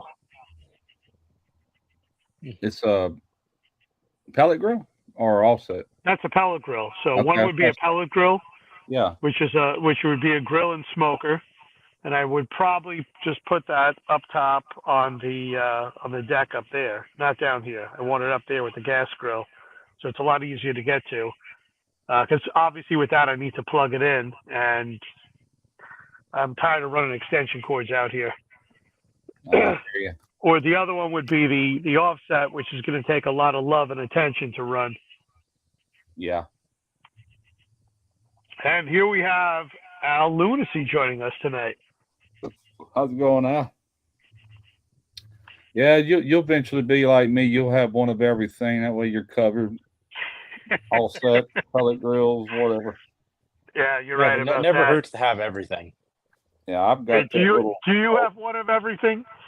Because you Just got about. the trailer with the 350. Oh, you do? Oh, okay. Yeah. So I got the trailer with the 325. I have a 120 gallon offset on a trailer. I got Blackstone. I got a Traeger Pro 34. I got let's see here. There's an Oklahoma Joe Highland offset that I do my smoked cheese on. I got an Oklahoma Joe Bronco. I got a pit barrel. I got a Weber kettle. I even have one of those La Caja China ones for pig I roasting. had one of those. I did a video using a La Caja China, the wood box. Yeah, And it's pretty cool. I did a whole hog video. I used to do whole hogs, so we used to raise, but we did them on an open pit, So this guy, I can't remember if I reached out to him or he reached out to me, but either way, I got a La Caja China and La Caja China, well, however they say it. Yeah. And I did that whole hog, and it sat back there in the back shed for a year probably. And I said, I think I'm going to sell it. I said, I don't see using that again. And so I did, That's how mine went. I bought it. I did my first hog on it. I had a graduation party here, and they wanted to do a hog, and I needed to find a quick way to cook one. Yeah. So I bought that off Home Depot, and it's been sitting in the garage for 3 years since then. Well, I'll tell you now, it'll cook a hog in a hurry. I mean, it's fast, like 5.5 hours on a pound hog. It works real good for an event because you can do the hog in it, and you can do all the sides on the coals. Yeah, that's true. In Dutch ovens, and that's how I did the entire thing on one pit. Yeah. It was crazy efficient for it. I got so much stuff. I got that direct heat pit on the trailer, and I mean, I'm not gonna break that out when I got a direct heat pit. Yeah. Yeah, I've had all kind of pits that I've sold, man. I've owned 3 different Kamados. I had a Kamado Joe Big Joe. I had a Kamado Classic. I had a Grill Dome. I had S&S Kamado. That makes it 4 Kamados. Derek had a S&S Kamado. We have no Kamados now. Yeah, those Kamados, they're just rich people Weber kettles. Yeah. I think they're just a cash grab. And not too awful long ago, I sold my Gateway drum. I really didn't want to sell it, but man, we just hadn't used it in 3 years, and I was worried about it. Derek had nowhere to put it where we shoot videos out other than the weather. I said, man, I want to get rid of this thing before it gets in bad shape and I can't sell it, because I had like $1,200 invested in that thing with everything I bought with it, And so I sold that. But what I'm down to now, it'd be easy to just tell you what I got. I've got the Lone Star Grills pellet grill. I've got the Lone Star Grills offset. I've got an Old Hickory Ultra Q, and I've got a Weber kettle, and I've got the PK100, which is an electric smoker for sausage. I got a new one of them getting ready to be here. They got new models they just come out with. That's about it. I got it down to what I'm actually going to use. Love to cook on an offset. Yeah. I don't even have the pellet grill anymore. That's at my youngest son's house. I can still use it, but I pretty much just gave it to him because, pellet grill's all right, but I'm more of a real wood guy. Wood and Yeah. charcoal are just all wood. Always have Well, and I been. kept the barrels around strictly for like a picnic shoulder, those skin on cuts, Yeah. because I wanted to be able to get that crispy skin you get from that direct heat, Oh but yeah. you also get the slow cooking on it Right. with how far away it is from the coals. Yeah. You just can't. But now, like again, I got that direct heat pit, so I don't. It just kind of sits there now. But that's a great one for that. The barrel, the pit barrel, and the Bronco, they're both great for like set it and forget it. Like if you're looking at pellets for set it and forgive it, Yeah. just get one of those, because I fill that basket full of charcoal and dump some lit ones yeah. on there, and it runs for 12, 13 hours, Yeah. and I don't have to touch it. I had a pit But barrel you get that cooker. flavor. I done a lot of videos of that, and also had a pit barrel junior that they came Mhm. out with that one time. I don't even know if they still make them. And they got a Yeah. new pit out now They called got the XL, yeah. the Badger something or another. Yeah. And Yeah, they came out with the XL, and yeah, they got the Uh, XL. Yeah. I tried cooking ribs in them, but people would say like, "Oh, it's great at cooking ribs," but it would always burn my bottom 3 or 4. And I don't maybe I wasn't trimming them short enough. People were trimming them shorter than I was, but Yeah. What I uh, did sometime on ribs is I would hook like a chain, and I'd yeah, actually you hang do the double or top to triple kind hook of lay on them. over to get that bottom up some. Yeah, Then after they shrink some, you can use that top hook. yeah. I just think people were trimming them down. I mean, I trim my stuff pretty aggressively, but I'm like, Yeah. man, these guys must be cutting off like 3 or 4 good ribs Yeah, to you be able just to keep about them out got of the to heat. because I've hung ribs in there that look like they were within a half inch of touching, Mhm. and they get a little charred on the bottom, which I didn't care. Yeah. I'd cut off that section. They were all right. Yeah. But yeah, I ended up getting rid of all them. I didn't get rid of them. I gave them to I think my youngest son took both of those. And most of my stuff I've sold over the year. I can't even remember. I probably have 40 pits around here if I wouldn't have sold anything. Mhm. I can't even remember all of them. I had a Lone Star Grills. I had 2 Lone Star Grills Santa Marias, the 60-inch ones. I've owned 2 of them. I had a LSG Mini, which is a cabinet smoker, insulated cabinet smoker. I sold it Mhm. after about 3 years of owning it. It's just too much real estate, man. Like when I do a video, I usually got 1 brisket or 1 pork butt or maybe 2 or 3 racks of ribs. It's never enough to fill up a big cabinet Yep. like that. And what it was handy for, and I kind of miss it, that's for smoking fish. Like if you're going to lay a bunch of fish on Mhm. there, it was perfect for that. But I got other things I can barbecue on, so it wasn't my Yeah. go-to. It did a good job though. Yep. Well, that's like the Oklahoma Joe Highland offset. That just sticks around just because it does cheese so well. Yeah. I can just put that fire that chart the I have like a little pellet grill pellet holding thing. You put like the wood under it and light it on fire, Yeah. and it produces the smoke. And that thing just that's my cheese pumper outer. How does the pit barrel compare to the Bronco Pro? They're about the Bronco Pro is more complicated. The pit barrel has just one little hole down on the bottom with a hole that's the same a little round cutout. It's the cutout Yeah, out it's of a it, little vent. You set it and to your you elevation. set it right where your elevation is, and that's all you do. Yeah. The Bronco's got the intake and outtake inlet and outlet air with dampers on it. I don't know. It works good. It's just you have to fine tune it more. Yeah. Yeah. The That's pit where the barrel just gateway does what is. it's gonna do. That's where the gateway was too. Had the 2 pipes coming up with Yeah. the vents adjustments on it. I have an air controller. I've still got it.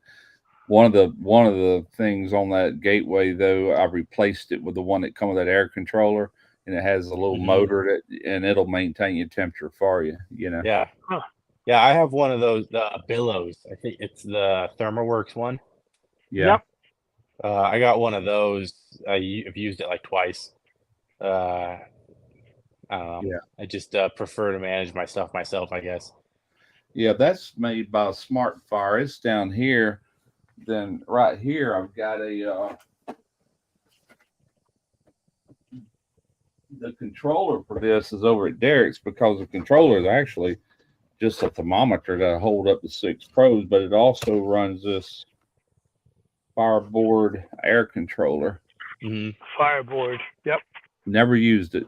They sent me that with the other part we use. We use it as a standalone thermometer. You just set it like on the shelf on the offset and it'll hold up to 6 pros, run it through your offset. But I don't have nothing to use that on no more. Yeah. I done got rid of all them kind of pits. The one thing I've noticed about barbecue is you always start with the fanciest technology and you always end with just the basic stuff. Yeah. Because I got Wi-Fi thermometers, I got all sorts of crazy stuff that I've bought over the years, and now I just grab stuff, feel it. I got a ThermalWorks, just one of those Insta-Read ones for probing, for feel and stuff like that. But about the only time I use that is if I'm trying to dial in a perfect steak, or to make sure poultry's completely done and then some, or what I use it for more than anything is just probing for tenderness. And that's what I use my Insta-Read for mainly is just feeling where it's tender at. And I'm hardly checking temps anymore, but I got all this real fancy barbecue stuff I bought at the beginning that it's like, well, this is what you need because you get on YouTube and you get on Instagram and everyone's got this fancy stuff and you're like, oh, I need that. Yeah, and then you got a link in there. Let me order that. Yeah, once you get a hang of it and you figure it out, you're like, I didn't need any of that stuff. That's what this shelf is here, man. It's all these cooking tools and things, and I don't hardly ever use any of it, but I got it. Got all kind of stuff here. Burger pressers, blue crab tongs, that stainless steel funnel, burger rings, dough docker. I'm just mentioning the things I'm looking at randomly here. Laser thermometers, wire thermometers, all kind of stuff. Yep. Yeah. There's so much money wasted. It's just, it is. I've got the ThermaWorks, the ThermaPro, the Inkbird. Then I've got, oh my God, I've got another system that came with these Pit Viper fans. I forgot the name of that one. It was the Barbecue Guru. That's what I started off with about 13 years ago. I love technology. Yes. I love toys. Yeah. See, my original Thermapin, I had it for probably like 5 years and it broke after 3 and I just kept using it for the last 2. Just it didn't work at all. And it was just probing with it. And my wife finally bought me a new one. And I hardly look at the temp on it because I'm not even used to it anymore. I just got so used to just taking the broken one and just sticking it in there. And we're doing good over here. It needs a little longer over here. And Derek still has my very first one, which is probably around 8 years old, but I did have to change the battery out in it when it hit about 5 years old. The battery went out and there was no more readout, so I changed it. But my kid threw mine on the concrete, so just yeeted it down there. And I've been an affiliate. Stopped working. I've been an affiliate, plus I've been on a contract for almost a whole year with ThermaPro, and that is coming to an end. I think the video I dropped yesterday is going to be my final video having to mention them. I'll probably still run their link in the description because I'm an affiliate as well, but thank God, I'm so sick of doing that. Every video. Things that don't even require a thermometer, it's just comes off like too much like a commercial. There's Simon. Yep. Let's see here. What's Hojo saying? He's saying something about the knockoff Chud box. Yeah, I mean it works great. Chud box.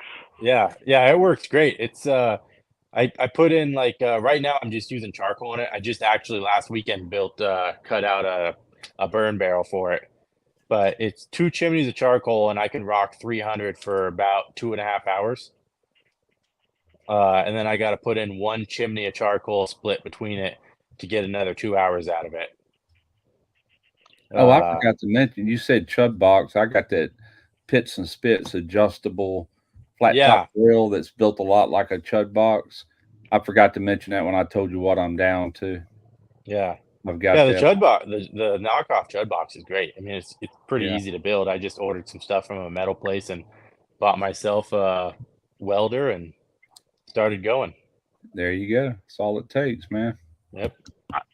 I had somebody that was selling. They still are. They want $250 for it, for the orange Bronco Pro, and I was very tempted. I wanted it, so that's why.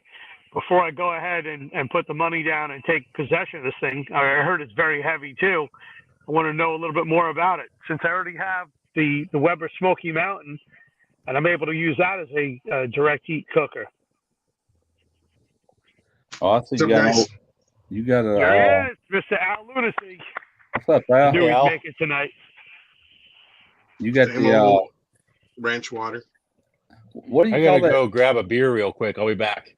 What do you call that pit right behind you? I want to say Old Hickory, but it ain't Old Hickory. It's Old Smoky.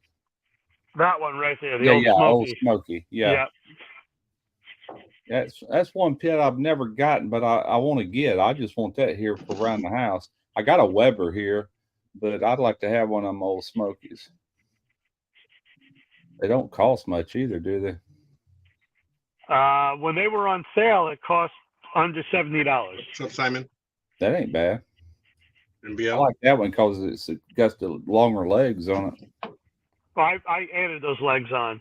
I wanted a little bit higher. Oh, did you? Simon was asking me about those legs because, when he's cooking, he's got to be able to get to the grill at the right height so that he's able to get to everything there.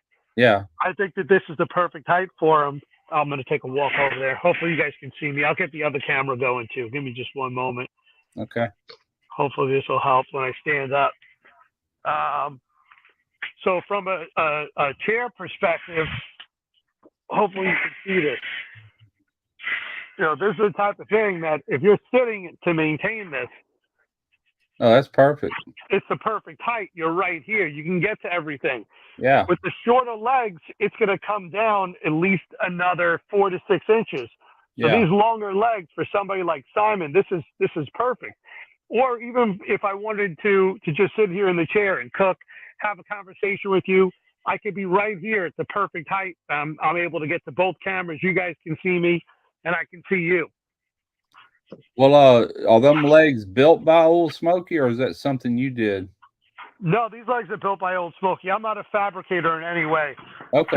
Don't. I'm not going to lie to you guys. I have no idea what I'm doing when it comes to building anything. I make it look like I know what I'm doing. It's just that companies make good pieces to make people who are like me look like we know what we're doing. I'm just the opposite. I'm a blue collar worker. I worked as a pipe welder and pipe fitter for longer than I care to think about. Yeah. Oh, we lost somebody. I think that we may have lost WAP. I'm sure he'll be back. He said May he have had. done- I think he said he had to go get a beer or something. Yep, here he is. He's back. Okay. I'm back. What you been up to, Al? Oh, nothing. Just got out of work, man. So went through the drive-through and picked up a few 24 ounces. There you go. Heck yeah.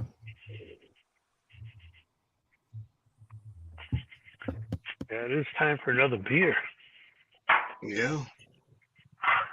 You know what? I'm going to switch think- it up. I've had enough of these Labatt Blues. I'll be right back. I'm going to grab a beer as well. I think You Mama bet. and Papa Joe were on earlier. They just got off. But yeah. Having to text my wife to don't forget my beer. I text her way earlier. I'll probably text her too quick. She'll be done left and forgot about it. She works at a convenience store, Chevron convenience store, so she can get it right there. But if I don't remind her, she'll walk out and forget it. What are you drinking today there? Just Light? Miller Lite, or yeah. That's cool. How about you, Up? Bush Peach. Oh wow, I've never tried that one, man. Yeah, I saw it at the store the other day. It's actually pretty good. Sounds good. Yeah. Mm. Yeah, Yeah, I I used used to to. drink Bud Light until all that crap come out about them. So I'll swap back over to Miller Light. I used to drink Miller years ago, and so I'm used to it now. You know, you can get used to anything if you drink it long enough. See, the worst thing Yeah. about that Bud Light thing is I keep hearing people talk about it being half price places, but I can't find that anywhere else, or I buy it all up. Derek, my son, I went over there the other day, and I didn't bring no beer. And I'm like, golly, I should have brought some beers. I just bought a 12-pack of Bush Light, $7 for a 12-pack. I'm like, damn. Nice. I'm like, heck yeah. And so I drank a couple of them while I was there. I said, just don't tell nobody. Yeah. I done had a couple of comments on some old videos, like, you need to re-edit that video and get that Bud Light out of there. And I'm like, video's Just 40 gotta word about that. film a video with a wig on and say that it got to you. Yeah, exactly. Well, that's what I got before I was drinking this stuff. It's a Bud Light Chelada. And I had someone say something, and I said, so I guess this is going to turn me into a gay Mexican. But it's like, you know what? I mean, it's pretty, too bad. it's pretty They're good. not I too like bad. them. Yeah. I like them. They're good for morning beers too. Have them with my eggs. I like those clamatos with the to me it's similar to a Bloody Mary kind of. Yeah, well, that's what this is it's Bud Light with Clamato and kind of like tahine seasoning. Oh yeah, okay. My wife So it's brought like me a one. Michelada. Yeah, she brought me one not long ago, and I can't remember. It was similar to what I just said, but it wasn't the exact same thing. It was really good. I can't remember what it is. I can't remember crap today, man. Having brain farts. The Modelos they make the pineapple picante. Yeah. They make the sandia, the watermelon, and they make the mango, man, really tasty, man. Probably one of the best. Yeah, Modelo makes the chelada too, I think too, right? Don't they? Yeah, but they make yeah, enchiladas in different flavors. Yeah, their stuff's Pineapple. really good. Yeah, man. I just like Bud Light's the first one I found that sells them in a 12-ounce can. Yeah. Which works good during the summer because those big cans, they warm up too fast on me. I can't drink them fast enough. Now everybody's popping in here, David. There we go. And I went ahead and got the Stein to go with the Polander. Everything now matches. Are you going to put your lederhosen on? Yeah. Just wait. Wait until the last 2 weeks of September or the first 2 weeks of October. Yep. It's coming. That's when I'll have mine on. I'm going to Oktoberfest, and there's a town out a couple hours from where I live that the entire town is German themed. All their buildings, it's the city ordinance. All buildings have to look German, and they have an Oktoberfest every year that I go to. Then we've got to do a collab. I haven't seen We must have a collab if we're going to wear these outfits. I haven't seen Oktoberfest since I lived in Illinois after Katrina. Yeah. They have Oktoberfest up there every year, but we don't do that down here that I know of. My wife hates September and October because if there's a beer event of some sort, I'm wearing my lederhosen. Even if it's not Oktoberfest, I'm wearing it.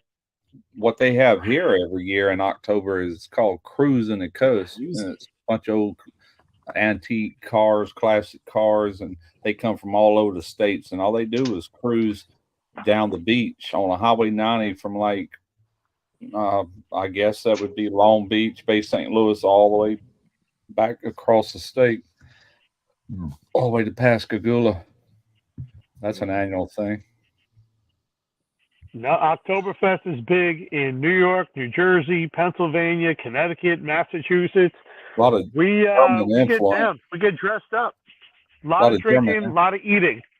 A lot of German influence. A lot of and Polish influence. Sure is. That's why Belleville, Illinois was where I was staying or living. I lived there 8 months. And what's up, Simon? Hey. And yeah, they were all into it. It was fun. Yeah, it is. Anytime drinking and eating in massive quantities is on the table, you can count me in. I can only do one or the other. I can't do both. Was your ears burning, Simon? We were needing you earlier. We were talking about running races and stuff. And Oh no, nobody told me anything. I'm like, hell, I wouldn't even know where to start. But Simon's got that stuff down pat. Hey, don't you follow me on Facebook, David? Huh? Dave? Oh, don't you follow me? Do I follow you on Facebook? I'm sure that I do. Because you gotta just send me a message. Yeah, I think you and I communicated through Messenger beforehand. Yeah. You just dropped a video today, no, David? Use your.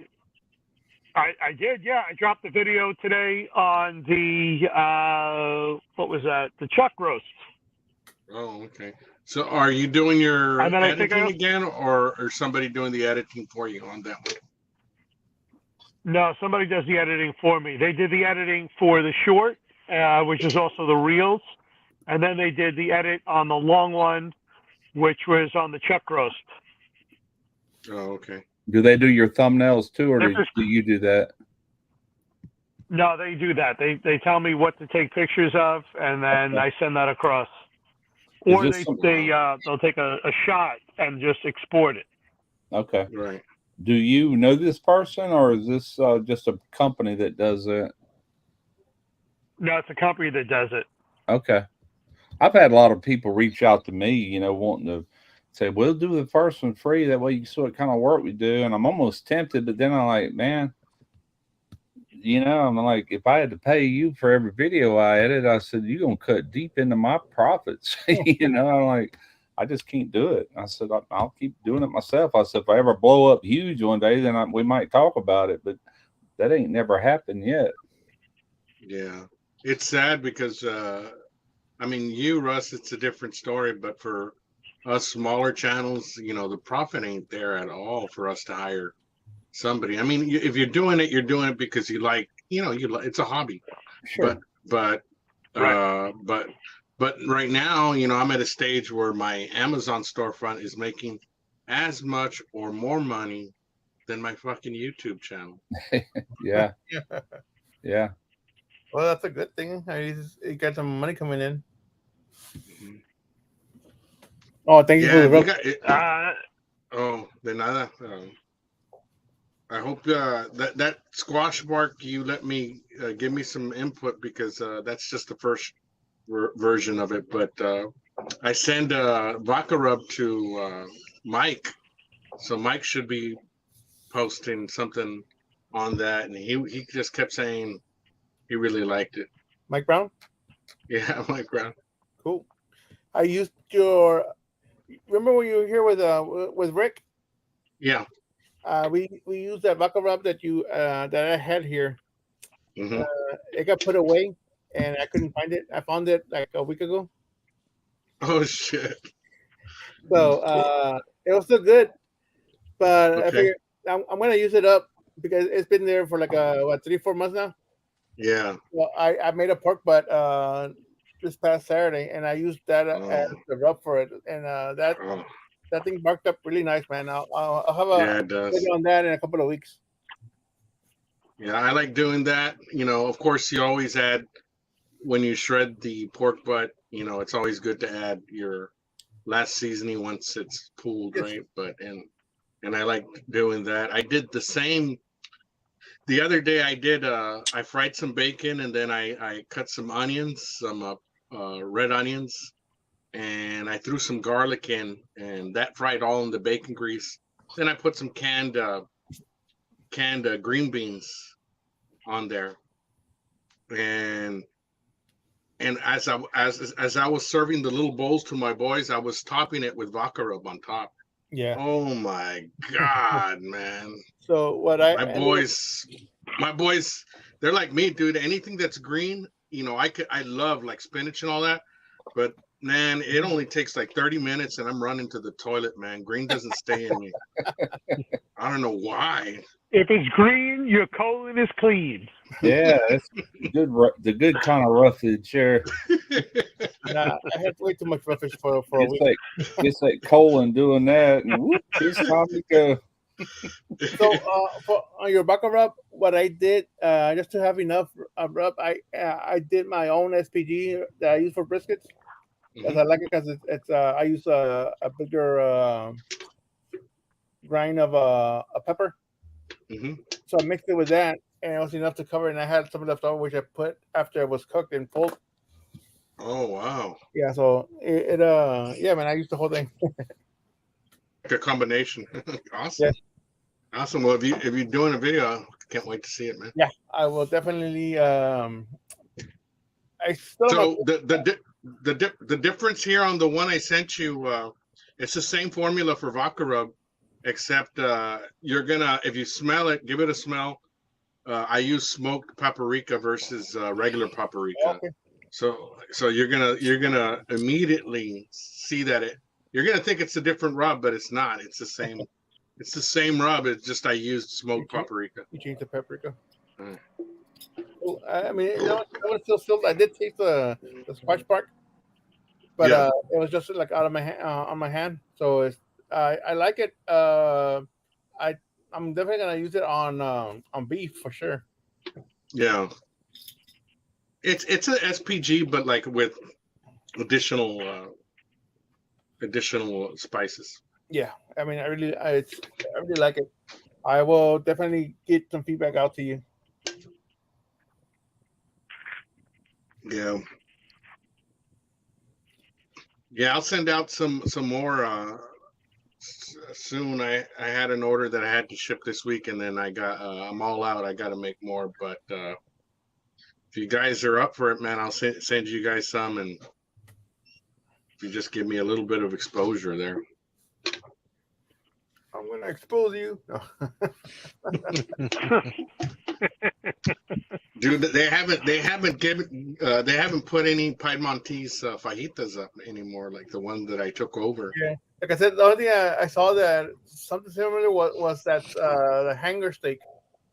But that was, yeah, get it. When did I talk to you? Was it last week? Like during the week? Yeah. Yeah. Have you ever tried that, Russ? Piedmontese, the breed of cattle, the beef that's kind of it's like the Italian, it's like the Italian Wagyu. Really? No, I don't. They're higher end. Yeah. It's really bred to. Oh, my boy's trying to get me to go to sleep. It's like bred to have very little fat, but some genetic coding or whatever that they have that breed. It makes the meat real tender, and it was you can ask Simon, right? It was tender as fuck, right, Simon? What's it called again? Piedmontese. Piedmontese. Let me get the link to the website. Yeah, I think it's I think the website starts with a CP, certified Piedmontese, something like that. Great Plains. It's in Nebraska. Huh. I can barely get Prime out here, so I've never heard of it. So you're saying it doesn't have much fat, but yet it's still real tender. Is that what you're saying? Okay. There is some. If you look at the breed of the cow, it looks like it's on steroids, man. Yeah, it's like fucking buff. Muscles, yeah. It's jacked. Am I a moderator on your channel? Let me see if I can find it here. I am not. There you go. How do I make you a moderator? You can do whatever you want. I don't care. Here's Piedmontese.com. I think this is what you're looking for. Hit the 3 dots on YouTube beside his wherever he might have commented, and you can say add as moderator. YouTube. Yeah, that's a website right there. Yep, I gotta view on YouTube to do it. There you go. That is the website. Oh, there it is.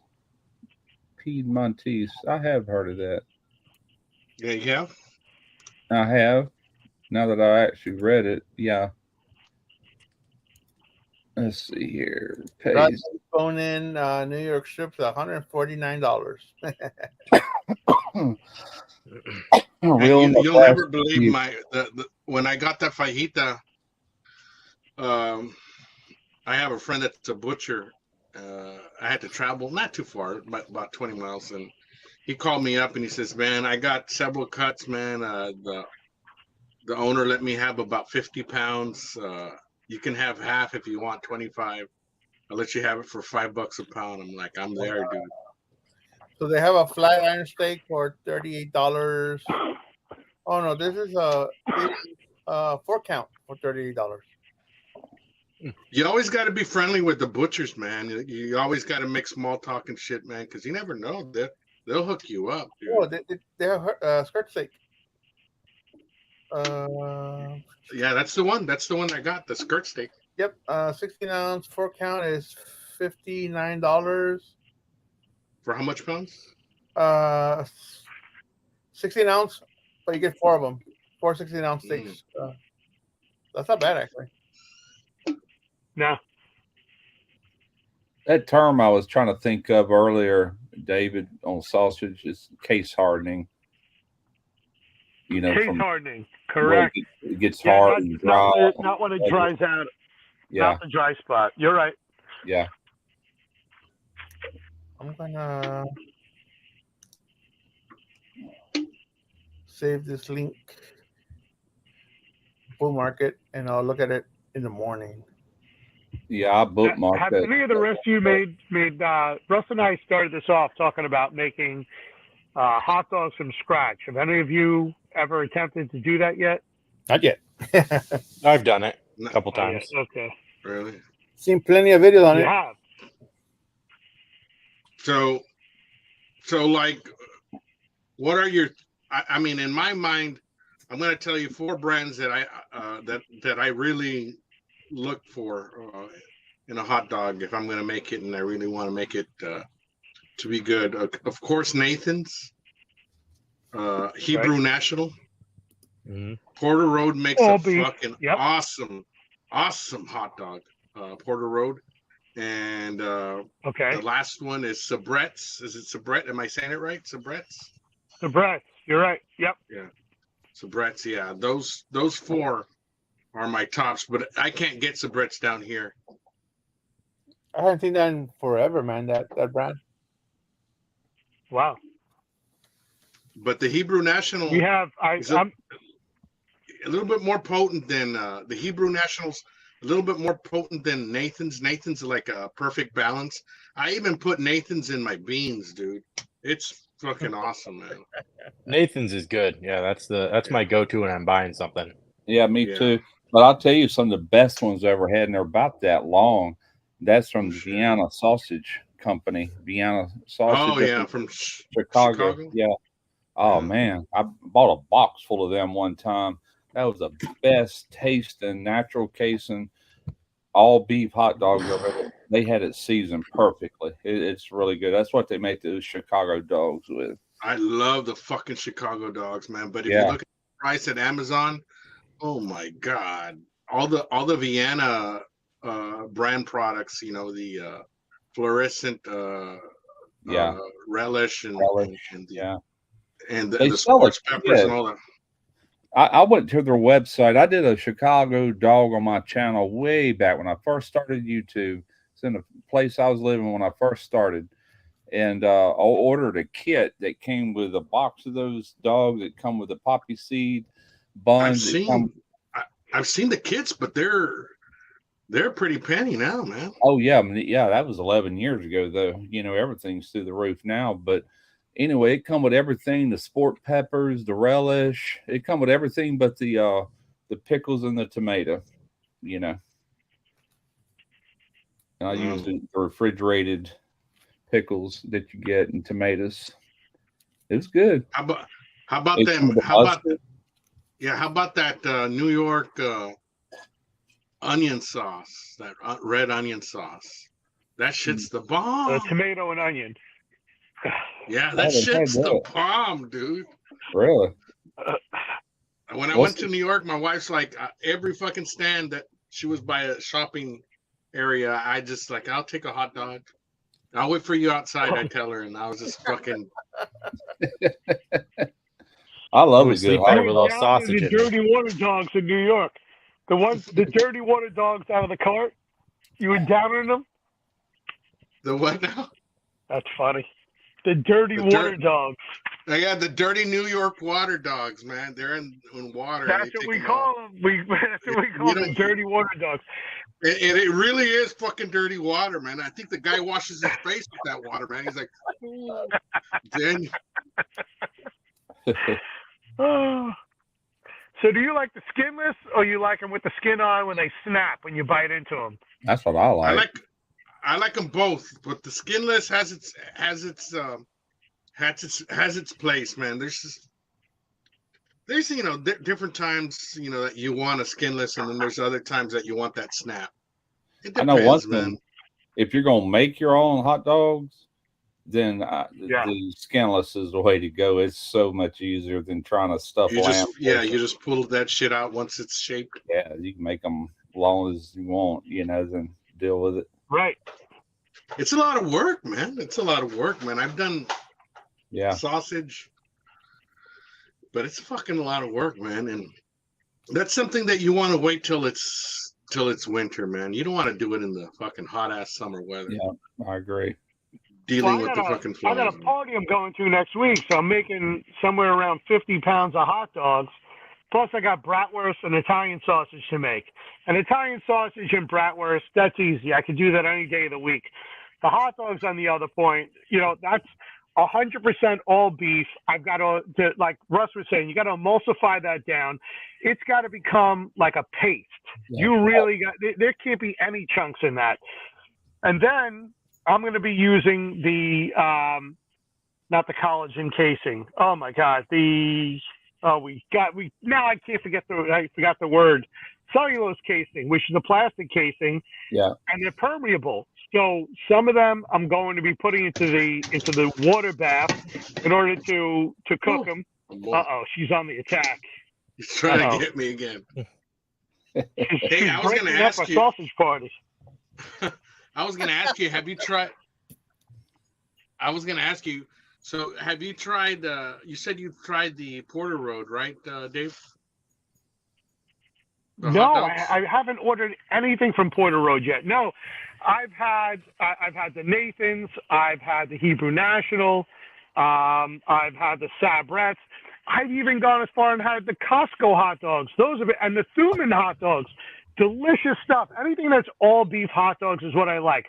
I don't like when they start mixing in the chicken with the pork, with the beef. You don't know what's in that. That truly is any type of entrails that are left end up in that garbage hot dog that you find. That's horrible. I can't give that to the kids. Yeah. The Porter Road hot dog has this cherry smoke or something, and I never thought cherry smoke would do good with hot dogs, but it does do good. Yeah, really. A mild smoke. It's a fruit wood. It should do good. Let me grab another one. Should give it a good color too. Yeah. So I think what I'm going to do, what I'm feeling is, I'm most likely going to do some of them in the hot water bath. Those will be the cellulose casing, and then maybe I'll do some in the natural casing, and I'll put them onto this Camp Chef vertical smoker. I'll hang them from the sausage rings, and then I'll let them go 120, 140, 150, and then when they're done, that's it. Put them in a cold water bath, and then the next day or 2 days later, whatever it is, put them onto his grill. Because the kids are going to eat all the hot dogs. The adults eat some of the hot dogs. But we're really, to me, a hot dog is nothing more than an appetizer. I'm looking forward to the lamb chops, to the porterhouse, to the bone-in ribeyes, to the ribs. We eat like we have three assholes. Yeah. Like everybody's about to go to the chair, like it's your last meal. We always eat like that. So we'll see how that works out. I'm trying to find that. Oh, here it is. Turn this down. Let me get to the part I'm wanting to go to.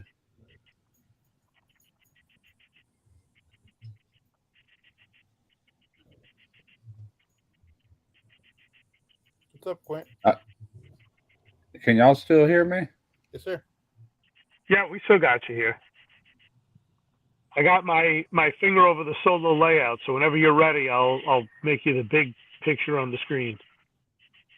Yeah, it's let me know when you got that on there. I'm sharing my screen. Not that one. There you go. Look down there. Look down there like you would let somebody in and click on that. Yeah. All right, you got it? That one right there. All right. All right, let me hit Got it. play. I got the volume turned down, but that's the cellulose casings you're talking about there. And these, That's it. That's the exact stuff. yeah. I remember this video. But man, they stuffed real easy. Watch this. That stuffer I got's got rubber stoppers, if you can see them. And anyway, yeah, there it comes. So you tied a knot in one end. Yeah, I did on those. Now I tied a knot there. Yeah. And you can see all of them I did here in just a second. Yeah, right there. And then if you'll see, this is how I end up folding them, because you can't really, you got to have string or, like you said, a tie wrap or something. But I sit there and I measured 6 inches. I pinched it. I twisted. Right. That's going to come untwisted unless you do that right there. That's what I was trying to explain. Okay. How I did it. Then once I got a handful of those, I'd put them in a vacuum pack bag and vacuum pack them. But anyway, right. Let me turn that off. And then you sous vide them. Yeah, I sous vide. I think I sous vide to 135, 140, something like that. 145, I think. Right. 145.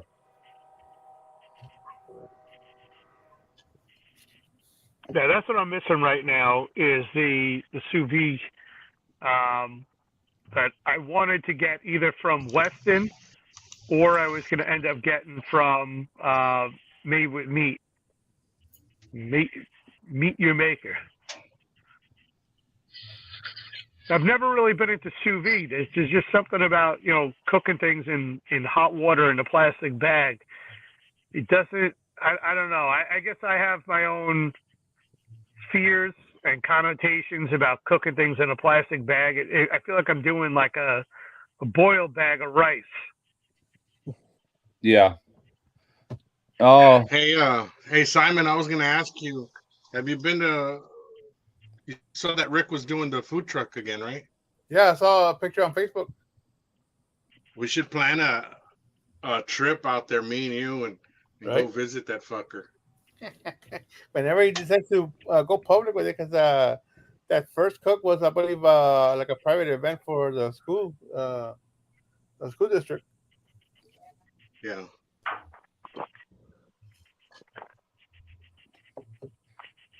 Russ, you got a lot of hot dog videos, right? I've got a lot of hot dog videos, but I didn't make the wieners homemade. That's the only one I ever did where I actually made the hot dog wieners, Rest of them I was just doing different style of dogs, like the Chicago dog and this, that, and the other. Here, is Stephen here? I think I'm going to do both. I'm going to do the natural casing, and I'm going to do the cellulose casing, and we'll see what happens. Some will go into the hot water, and some are going to go into the smoker, because the cellulose casing are permeable. They'll allow the smoke to come in, and then that black line that's on there, you gotta peel them before you put them into a vacuum pack machine and prepare them for allowing people to eat them. Yep, they pop right out of that casing too. I mean, it just pop right out. Quint saying he sous vides all the time. How do you end up searing them, Quint? What route do you take? Just great question. Or there's that video I just showed you is the only video I got where I actually use a sous vide machine. Now I've used it here plenty of times. Like me and my wife doing a steak, I'll sous vide them, then I'll sear them off real quick in cast iron. Just for a supper or dinner night. Whatever, without having to fire the grill up. Yeah, I've only used sous vide for just reheating barbecue. That's Yeah. something I put vacuum packed and froze. Yeah. It's the only time I've ever used it. Right. My wife bought like one of those Ninja foodie things, like the multi cookers, and it has a sous vide setting on it. So I had a company reach out to me today. Let me pull this thing up. I got to find my email first.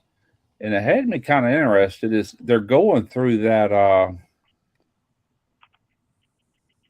crap. Hang on, let me find it. Yeah, here we go right here. It's called let me just pull this website up. All right.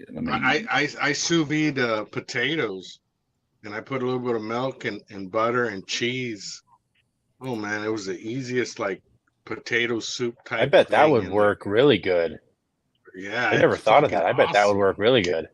This thing, it's a robot. It's a portable robot cooking solution for families, all-in-one AI cooking robot. And see this thing right here? That's a computer with like 1,500 recipes, but it's got all these different settings: porridge, jam, stay warm, smoothie, cream whipping, soup, fermenting, stir frying, deep cleaning, juice, blending, rice. It's got all this stuff.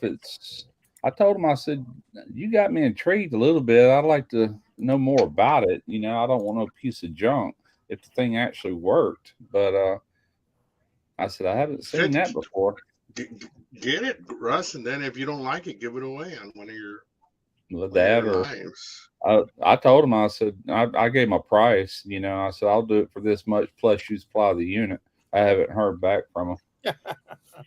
Yeah. The way I do things, if I don't care if I want it or not, if it's just one of them things, I'm going to charge them whatever I feel like I can. And then they got to give me that too. But it'll be a fair review. If it's like, Yeah. I'm not crazy over it, but it looks a little bit like an air fryer, don't it? But is it a gimmick or is it an actual, smart machine?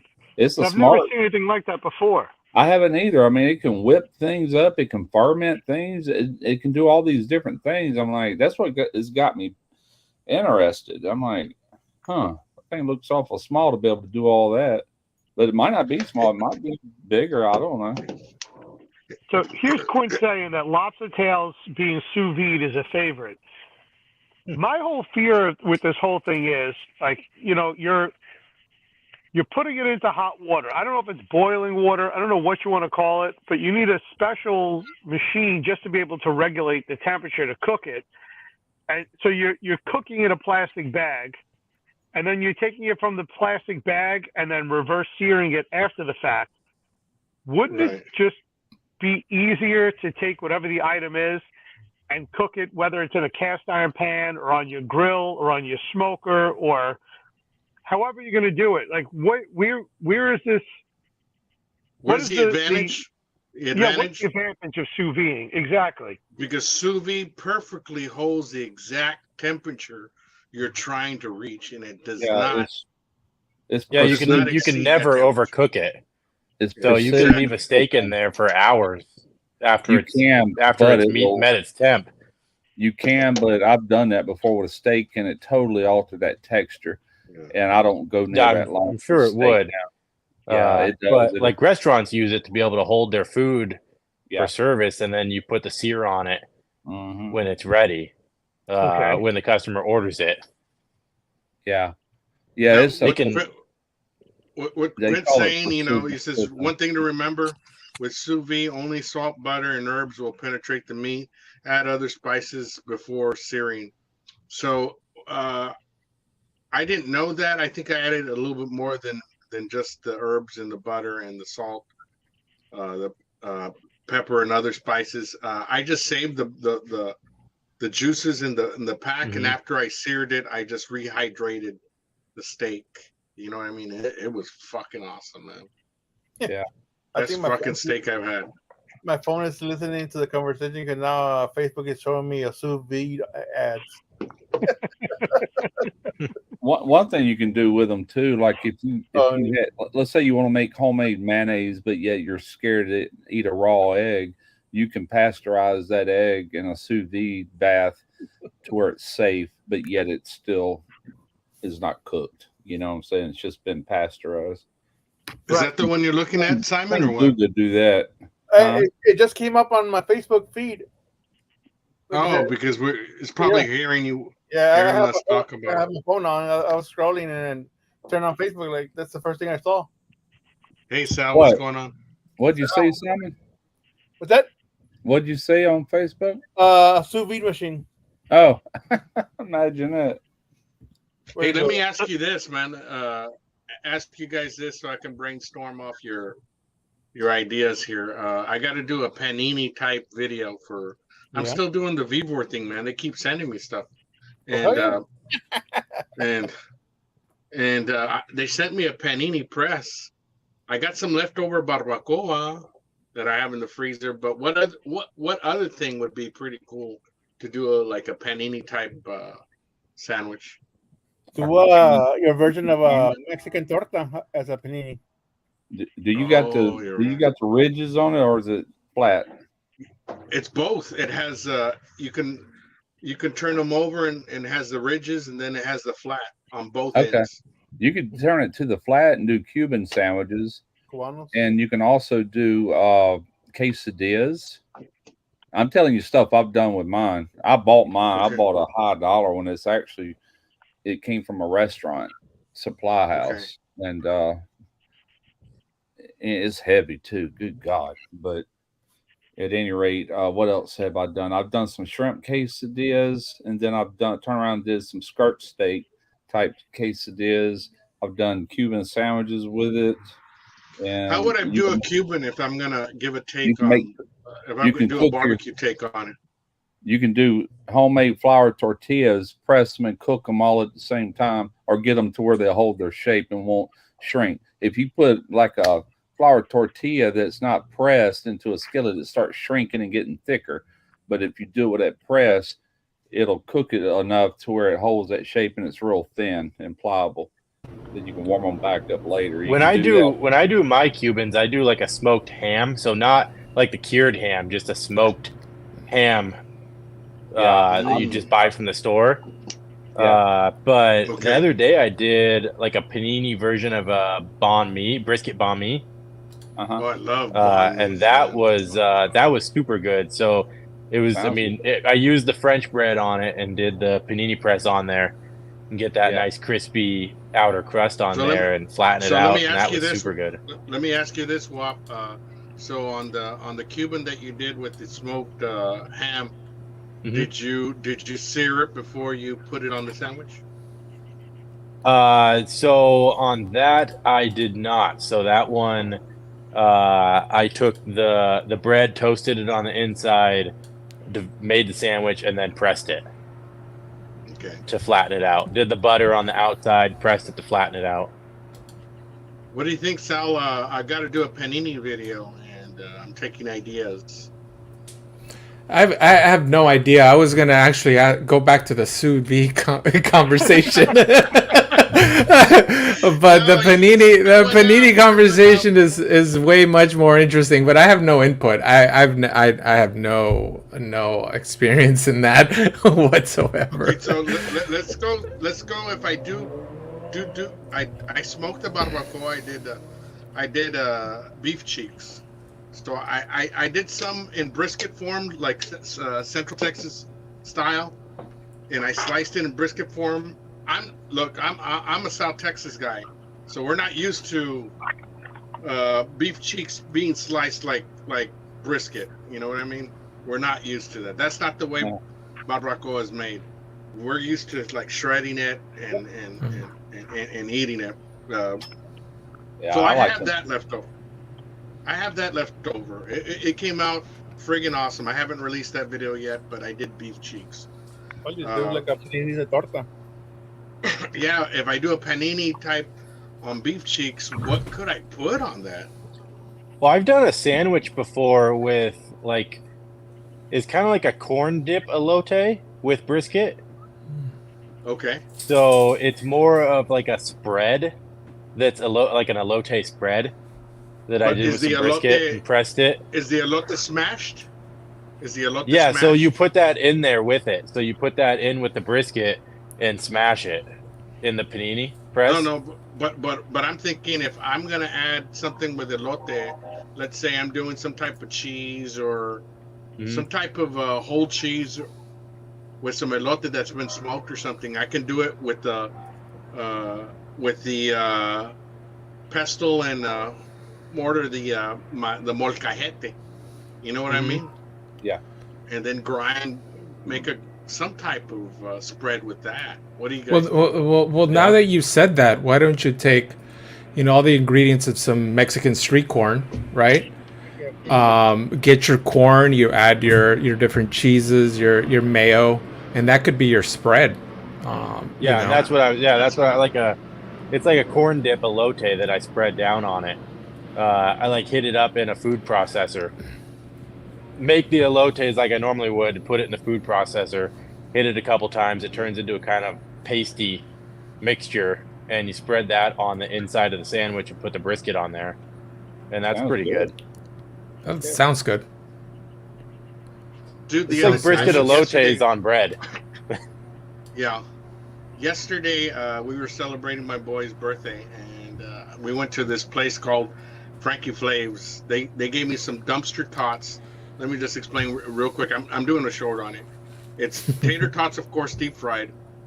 On top, they throw some cheese, some blends of cheese. Kobe Jack, Monterey Jack, cheddar, mozzarella, all blended all together on top of the tater tots. And then they have bits and pieces of chorizo that's already been fried, and they put chorizo on top. They put cilantro, they put onion, and they put tomato, and then they put habanero crema, like Mexican crema, Mexican sour cream, and then they top it with an over medium egg on top. Oh my God, it was friggin' awesome, man. Sounds good. I have a panini press here in the house, but we always butter the bread before it goes in the panini press. And just thinking about what you're doing, why not pickle red onions? Why not go with like a manchego cheese? How about some type of horseradish sauce or something like that on there, or some type of jus? I would think things like that. The elote with the corn, I don't have enough experience to be able to say yes or no. But I'm just thinking like what's typically found on a panini? Pickled red onions all the time. How about jalapenos? Yeah. Okay, yeah, jalapenos. Kick it up a notch. And if you're gonna go with the jalapenos, why not go with the jalapeno poppers that have the cream cheese on there instead of the manchego cheese? Yeah, that's an idea. Wrap them in bacon. Get the bacon on there. Who doesn't love bacon? Definitely. There are so many mosquitoes out here. Oh my goodness, they're everywhere. I think all of ours died here in Texas.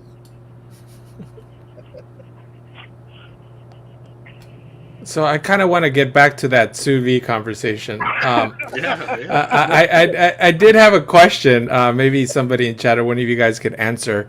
The whole sous vide thing, is it safe? Is it, because I know you're supposed to, like, it worries me, like, for a steak, you're supposed to hold it there for 130. Is that safe though? Like, isn't it just, you create an area for all this bacteria to grow on it? Like, have people gotten sick with it, or do you guys know? Or for what now? What kind of meat? Just like, say you're doing a steak. Would be 4 hours. Yeah, because you're not supposed to be able to hold it for 4 hours. So okay, as long as that's at least what they say on the food safety test. It's like, I think it's 4 hours in the danger zone. So you could hold a steak in a sous vide for 4 hours. Okay. Before you sear it off But I mean, it's also vacuum sealed with no air in it, so you kind of need air for a lot of the bacteria to form too. Yeah.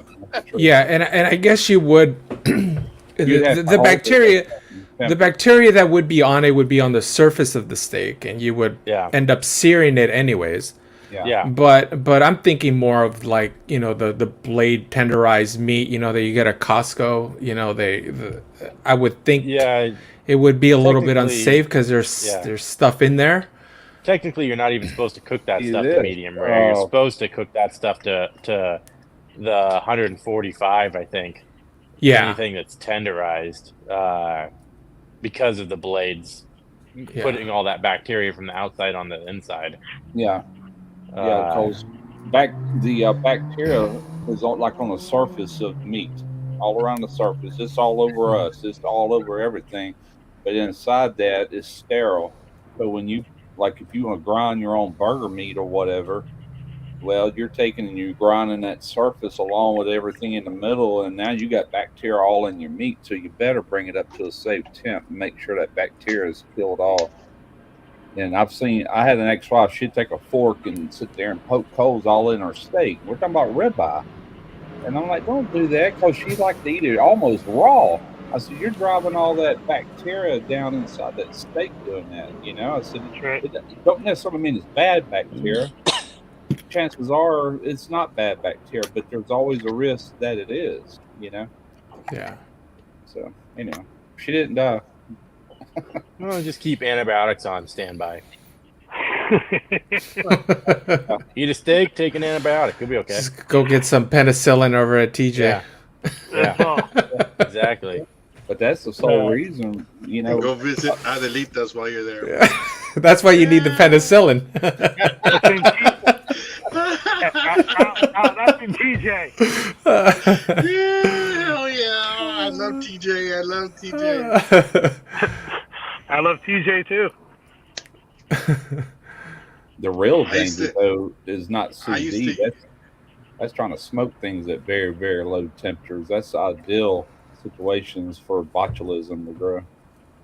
When you're in a smoky environment with lack of oxygen and it's not so hot it kills it, like making sausage. That's the whole reason they use pink curing salt or sodium nitrite, is to prevent that.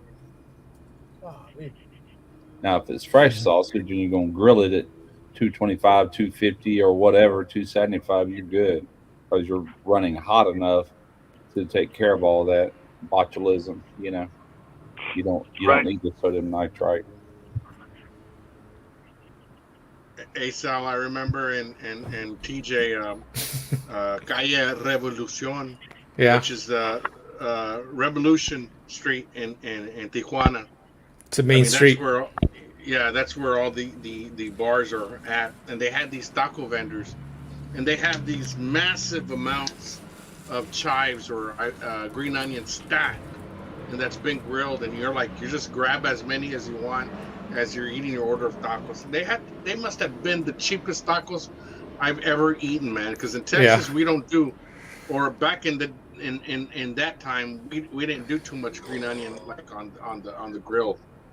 Yeah. Now I love it, man. I can't do without it. And they had so much green onion, man. You know, when it gets to a point where it's soft and whatnot and grilled, and you just pull that soft inside, out while you're taking bites of your taco. With just a little bit of a lime and a little bit of salt. It's the perfect. And they throw 2 dashes of the salsa. It's red and green together. It doesn't matter, dude. I used to you have the shits all the next day, but it's worth it. It's so worth it, man. You're shitting all the next day, man.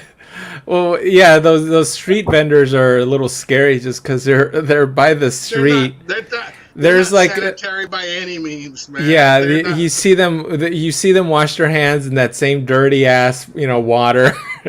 You see a bunch of cars just pass by. They're kicking all kinds of dirt on the food. And it's just at that point you don't care. It's the real detox diet. Yeah.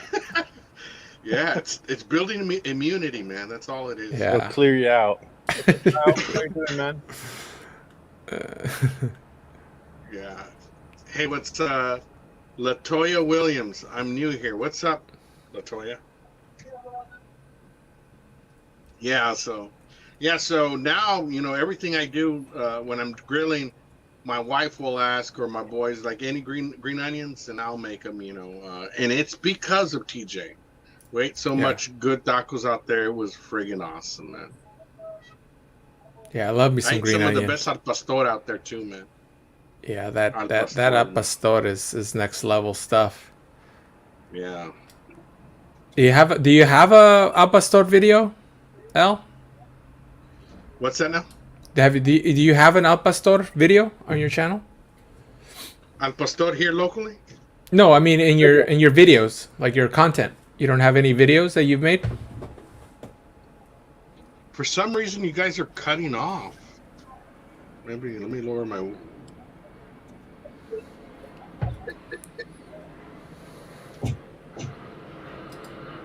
Okay, can you guys hear me? Yeah. Yeah. Okay, now I can hear you guys fine. So, what was the question there, Sal? Do you have any al pastor video? Oh yeah, I do. I do. I did a spit. I did a rotisserie spit using my Santa Maria grill, my old country Santa Maria grill, and I fitted it with only flame spit, and it was a little bit of work. It was the best al pastor I've ever had. I mean, personally, that I've made. Not the best that I've ever had, but it was the best I've made. Some of the best that I've ever made. I mean, Alberto's. I'm sorry. Is it dos? Is it Gordos Tacos del Gordo? Yeah. In Chula Vista.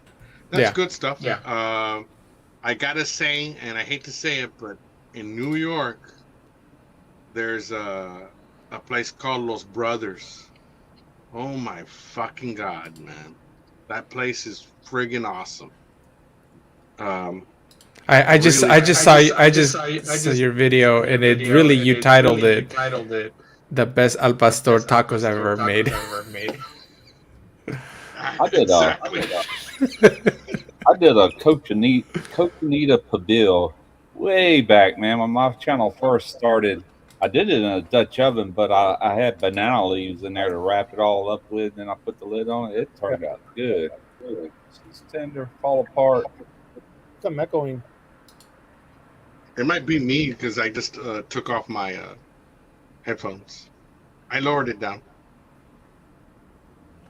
Yeah, so you can say al pastor right, but there's a lot of people that don't know how to say birria right or jalapeno right. They say jalapeno. Jalapeno? How does that say? I call it jalapeno. It's the end that has that enya. Yeah. Peño. So, jalapeno. And that enya is really important. It because the word año means year, but if you don't put that enya in there, it's a whole different word that you don't want to get confused with. Yeah, the Mexican language has how much more? I love that New Year's Eve or New Year's Day. I just call them jalapenos. Yeah, I have a kick. I got a kick out of it on New Year's Eve and New Year's Day, and people are wishing everybody a happy new asshole. I put jalapenos on my fajita. There you go. Yeah. And it's also quesadilla, not quesadilla. Quesadillas, fajitas, jalapenos. You don't even want to know how my 3-year-old pronounces it. You gotta take all that to Taco Bell with you. Yes, Or you can have a quesadilla. It's tortilla, not tortilla. It's a tortilla. It's a double L for tortilla. Hey, Simon has a great question. Anybody make an al pastor video on the trompo with the piña at the top of the trompo? Who's got a rotisserie? So you got to remember that the trompo is a northern Mexico, South Texas term. Trompo is not used in Cali.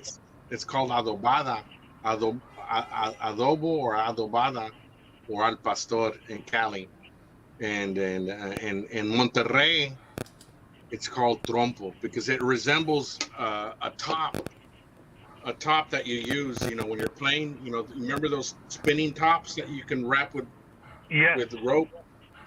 That's why it's called that. Kids don't play with tops anymore. You used to make tops. We used to have a lot of fun with those. Yeah, you put your nail on top, like, I'm gonna break this guy. Yeah, you would paint it nice and clean. That's Mexican games. That's the old. With the canicas too. You ever play the canicas? Marbles. El Posito, you get your heel and you make the player, and he would show your prized possession canica, your marble, and it'd have some like, wow, everybody's like, damn, I want that one. Yeah, that's good old days, man. That's old school stuff. You had 7 beers backed up, huh, David? I had to take a quick break. Latoya was saying hello, and I had ran to the bathroom. So she said she wrote nothing, host, as if like I had ignored her. She said she's new here, and then she quickly said nothing, host. But I was in the bathroom when she was texting, so I don't want to insult anybody. Right, Quinn. Do they even make marbles anymore? Oh, I haven't seen them. I haven't seen marbles. I bet you Amazon's got them. My daughter has some marbles. Let me look. I might even buy some, man. Fuck it. We used to get them at the dollar store. We used to get them at the Franklin's. At the Pulga, at the swap meet. We used to get a little baggie filled with marbles. That's what I get my daughter, those little baggies. I had never heard the term swap meet until I moved to Cali. I'm like, what the fuck is a swap meet? Yeah, we call it Pulga. Yeah, it's an LA thing too. It's an LA thing too because in northern Cali, we call them pulgas, but in LA they call them swap meets. All kind of marbles on Amazon. Oh, nice. It's cool. Like sometimes you'd buy a bag of marbles and one would be more unique than all the others, and that's the one that was your prized possession. I've got some marbles around here somewhere that come from Wendy's. Wow. Things. They around here somewhere in a little package. It's like 8 little white marble balls, and it's got Wendy's logo on there. Wow. Like the food chain Wendy's. Yeah. Somewhere around here. I don't know what I've done with them.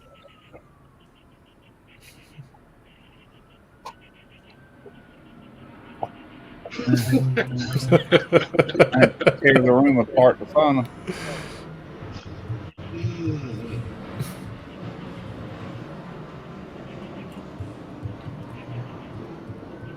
Oh my god! Now you guys got me thinking about the sous vide, so I'm looking for a sous vide machine. The Inkbird I got is okay, man. I mean, I'm not gonna say it's the best. I mean, I think anyone you're gonna go with, I'm sure if you do the right research, you're gonna do okay. Yeah. Right. Go hit up Guga's sous vide everything channel, and I'm sure he has recommendations. God, I bought one. The San Diego swap meet is actually big. Yeah, it is, man. 2 guys in a cooler. He did a video using a sous vide machine, and he was showing the one he used, and I ordered the exact same one right after watching that video, and I've only used it maybe 10 times since I bought it. I've used my sous vide like maybe 3 times, but I should make. I want to make more potato soup, man. It was friggin' awesome. It was the easiest potato soup I've ever made. Oh, I bet. Yeah, I like to cook with that Instant Instant Pot, like if I want to get something tender in a hurry or like Yeah. boiled peanuts or anything like that, that works good. Yeah. Thinking about it, if you're saying all the big pro restaurants have it, now you may like that's the tipping point for me. What is it? Mm. That if the major restaurants have it, if your high end restaurants have it, then it's a toy I have to have. So I don't know. I mean, like the sous vides, the one thing I haven't done with them is reheat something. If I've smoked something and then I put it in the bag and seal it up, the vacuum sealer. How does it taste when you sous vide it to reheat it? I don't know. Have you done that, Russ? Have you ever done that, Russ? What's that? I'm sorry. I was reading the comment. Ever done what? Reheated food doing via sous vide. No, what I do is I vacuum pack everything in food safe vacuum bags, and I'll freeze them, and I'll get a little pot simmering with water. I'll drop that bag in that water in 15 minutes. You're eating. Right. You're not. Yeah. Whatever happened to the boil bags? Remember back in the day? Yeah. They had like roast beef and all that, and everything was like boil bags. You could have a badass meal. It was like in the frozen section. Yeah. It was only 50 cents or something, and you get fucking roast beef. You just put a slice of bread, and you're eating badass roast beef with the brown gravy and stuff. I remember that. Whatever happened to that? Why did that go out of style? I don't know, but Eric with two guys in a cooler, that's what he does in Panama. Is he makes meals and then he freezes them, then he vacuum packs them. They go into a freezer department, and that's exactly the instructions on the back of his bags: is to drop in boiling water, 15 to 20 minutes to reheat. That is the best way to reheat barbecue, though, I must say. I've been doing that for quite a while, and chicken especially, like when you reheat chicken, it tastes like it just got off the grill. It's pretty amazing. For pulled pork also works great. You seal them up in little bags, throw them in the water, and then they reheat good. The only thing I find that doesn't reheat well are vegetables. They get that weird kind of, I guess just because they've been frozen, they kind of break down. Yeah. That's the only real thing that doesn't reheat well. The thing about anything you freeze, and I wish one day they would sell these for consumers, have the ability to flash freeze, because when you buy like bird's eye food, like the vegetables and stuff, they have flash frozen at in like a second. And so therefore it doesn't have time to create all of those ice crystals and puncture and ruin the texture of whatever it is you're freezing, including meats, chicken, especially when you thaw it out, juice is going everywhere, But if it's flash frozen, then put in your freezer, you're not going to have that issue. But yeah, you're right. But even food you cook and put and you vacuum pack it, it seems to do better. But yeah, flash freezing, man, that's where it's at. When they figured out how to do that, that really opened it up for the frozen food section. Most anything you buy that's already pre-frozen has been flash frozen to where it wonder what the texture and all. Wonder what they used to do that. It has to be some. Well, I know a guy, liquid nitrogen. A friend of mine. That's what I was thinking. I was thinking Terminator 2. They're on a freezer boat and they catch fresh shrimp. And they got this tank with all these plates in there that are getting this super cold. Plus, they add salt to it to really drop the temperature. And when those shrimp hit that tank, it freezes them instantly. I mean, froze.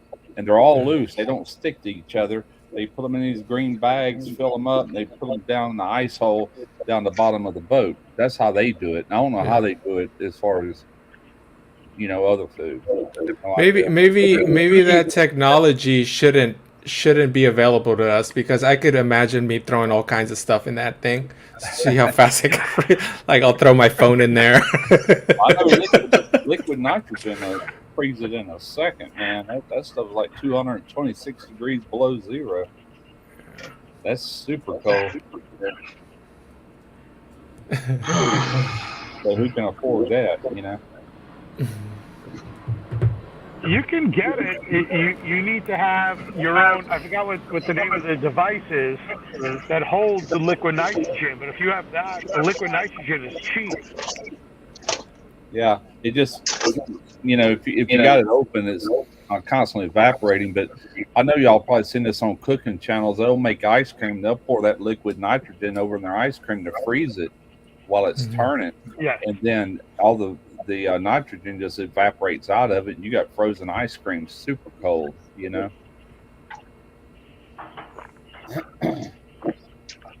The person I get the beer gas for the tap system I have inside, I've got I can do four kegs, four sixtels, I should say, not four half kegs. But the guy that I get the beer gas from is the same one who has the dry ice, and he also has the liquid nitrogen. He told me I just need to get the device to hold it in, and the liquid nitrogen is cheap. They'll fill it any time I need it filled. Or else I got to rent the device from them that holds all the liquid nitrogen. Oh, we got a bad echo in here. I don't know. I don't think that's me because I have a Bluetooth headset. No, it's not you. You're coming over somebody else's equipment. Let me see if it goes away with my. I'm as low as it can go, but let me see if it goes away with me plugging in. I don't know if the creator Bird's Eye was fish or not, Quint. I don't know. I watched all them shows, how all that stuff come to be, but I can't remember. Morton's, they did frozen fish and still do, I think.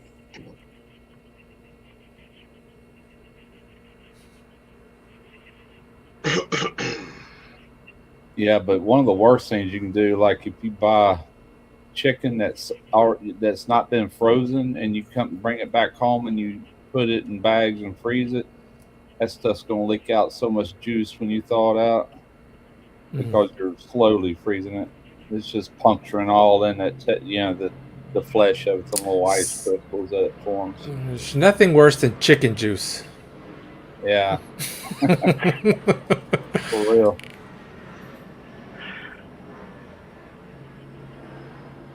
Smells up your trash can the next day. It's just all bad. Disgusting. Yeah. Only cook chicken the day before on garbage day. Yeah. Yeah. We have garbage day on Friday, so if we do like a cookout on like Saturday or Sunday, so those bones and stuff are just rotting away in the heat for 7 days, 6 days. You know, like it's horrible out there, man. Well, speaking of it's sous vide in its own juices. Speaking of chicken, I thought it was a joke, but the Pollo Hermano seasoning from the Breaking Bad series, it's legit as fuck, man. It's legit as fuck, man. It's the best, one of the best seasonings I've ever had. Well, why are you surprised? That chicken looked good on the TV show. Well, yeah, but I didn't think it was going to be for real, man. That shit was good. I'll be caught up with you soon, Dave. 1, 2, 3, yeah, you're catching up. I'm on number 9 now. This last one was a Guinness. I'm doing the chilada here, man. This is number 5 for me. Chilada. Number 5. To your question, I'm doing good. Mom is doing great. She's been having the last 4 or 5 days. I've been pretty good with her. So yeah, thanks for asking. Did you see me boiling chicken? Not that I know of. I haven't boiled any chicken lately. Matter of fact, I ain't never boiled chicken. My wife has when she makes chicken and dumplings. He's got you mistaken for your cousin Russ with the double S. You haven't brought him back, Russ. What's up? Yeah, I have. He's on the video I dropped yesterday. Yeah. Oh, really? Yeah. Russ is back. I'm gonna check it out. Yeah. That was that turtle video. I have him acting like a troll really? on there, with them comments. He's got an attitude, that Russ. Yeah, he does. Yeah, I said, now I know there's going to be some comments in here And then I went into it, wearing them Bubba tees. I said, "What are you, stupid? You don't ever put tomatoes inside of a cast iron. You'll ruin the seasoning." But I used that helium voice, and I kind of changed it just a little to where it didn't sound like me. My son just sitting there shaking his head like, "You crazy, man." But I don't care. You got to enough of them comments. Tired of it. You got to keep bringing them back here and there. Oh yeah, I will. Hey, Webb, are you on the West Coast? I'm over in the Pacific Northwest. Okay, because it's still light out there. Yeah. Oh yeah. Yeah, I was gonna comment on that. Another hour. He's like, I got light till like 9:30 probably. I was gonna be like, are you in Hawaii or something? Yeah, 8:15 here. Like, golly. So what's the next throwdown? What are we doing? Surviving summer. Yeah. Surviving summer's the throwdown? Come on, I got this old Smoky. I used it 2 or 3 times. Yeah, I got mine sitting right next to me right here. It's holding my beer. Have you guys done chicken on it? I have. I've done several times. Fucking bomb for chicken, man. That's like chicken leg quarters. Oh my god, man! Kyle, that was turtle meat, not chicken. That was turtle. I've done the pork steaks on it a couple times. They turn out great on there. It's got a pretty good distance between the coal and the meat. So 8 inches. 8 inches. I need my watch hours up. It sucks right now. 8 inches is a lot. That's like that much. It's very forgiving. 8 inches is so much. That's huge. It's very forgiving.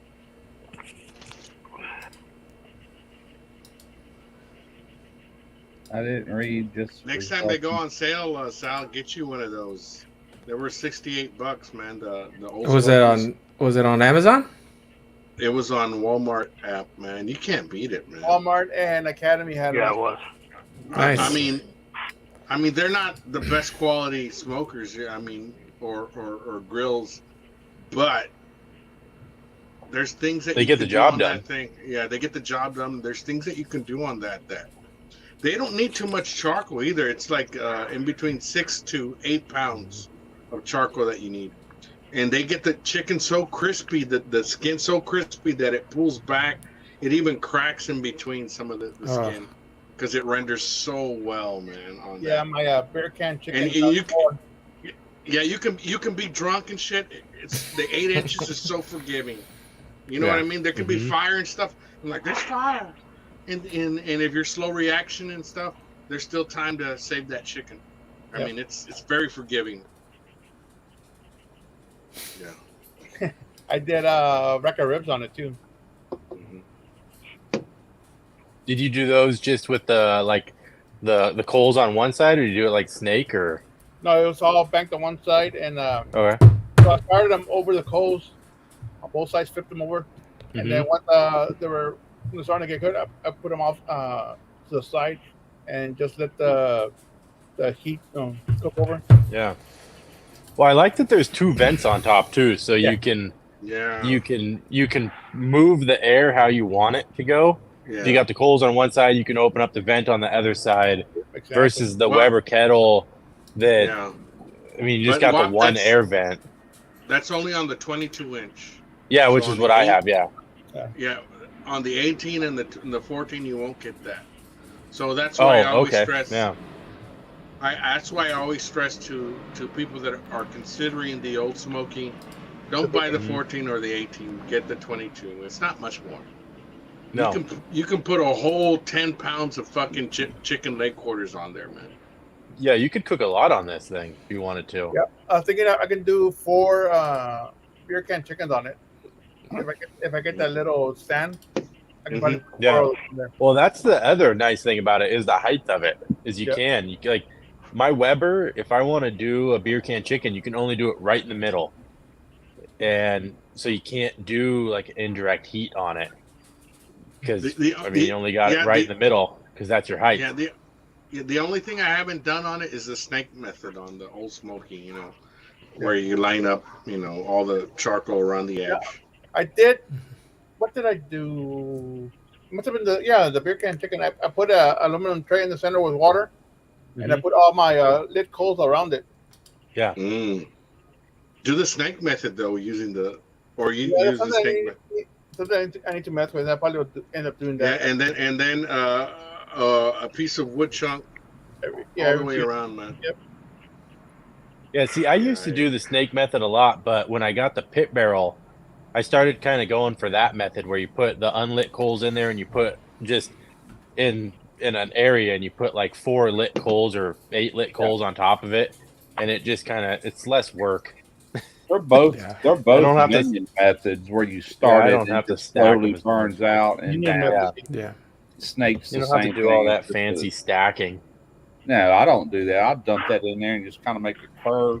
Yeah. I see people have them perfectly placed. I'm like, I ain't doing all that crap. I just back a lot of them and Well, that's come too much around work. it. I worked all day. I don't have time for that. If I need to eat the 10 hours of smoke time on a Weber, snake method is the way to go on that, on a Weber. If I had little kids, I'd teach them how to do the snake method. I would just line them up for me. And then I like the one. I got so many barbecues, I don't even use the Weber for smoking. I use it for searing stuff. Yeah. Steaks and hamburgers and stuff like that. I got so many other barbecues that smoke food. Yeah. Yeah. It's one of the few things I got here at the house. Everything else is over there at my son's house where we shoot videos at. But the wife uses that Weber more than I do. She'll go out there and do chicken wings or steaks or whatever, She'll fire that thing up. It needs a rebuild kit. The vents at the bottom, 2 of them are flopping in the wind, There's still, all right, that's guys, one I'm of the gonna few have to things that's take off then. still built well. Good chatting it up with you guys. All right, see you guys. Thanks for coming in. Oh yeah. Russ, can you guess on how many barbecues? Yeah, man, I was talking about that earlier. I probably done got rid of 30 something pits. I'm down to just one. I ain't even gonna count the pellet grill because that's it. My youngest son. I'm down to, let's see, 1, 2.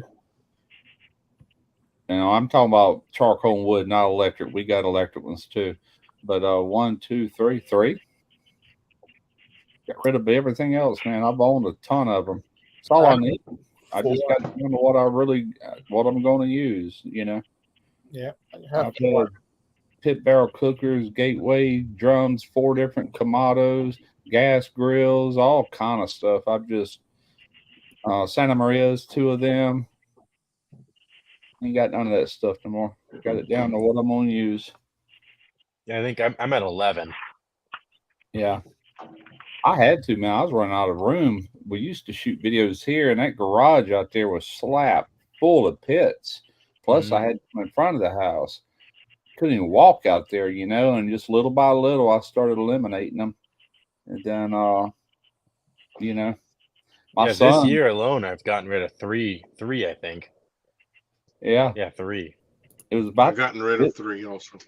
It hadn't even been a year yet, but whenever they came out with that Camp Chef Woodwind, the newer one with that pull-out tray, they contacted me, want me to do a video, and I told Derek, I said, I don't want that pit. I got the Lone Star Grill's pellet grill that could kick its ass. And anyway, he said, well, I want it like that. I said, all right. So I told him send it. He did the video. He did smoked cheese on it his last winter. Then he did one video, turned around and sold it, made $800. He sold it for $800. It was selling brand new for $1,200, and it was brand new. All he did was do cheese on it and sold it for $800. I should have done that. Yeah. Well, I think my pit barrel's I'm about burnt through the bottom of it, so it's probably going to go away soon too.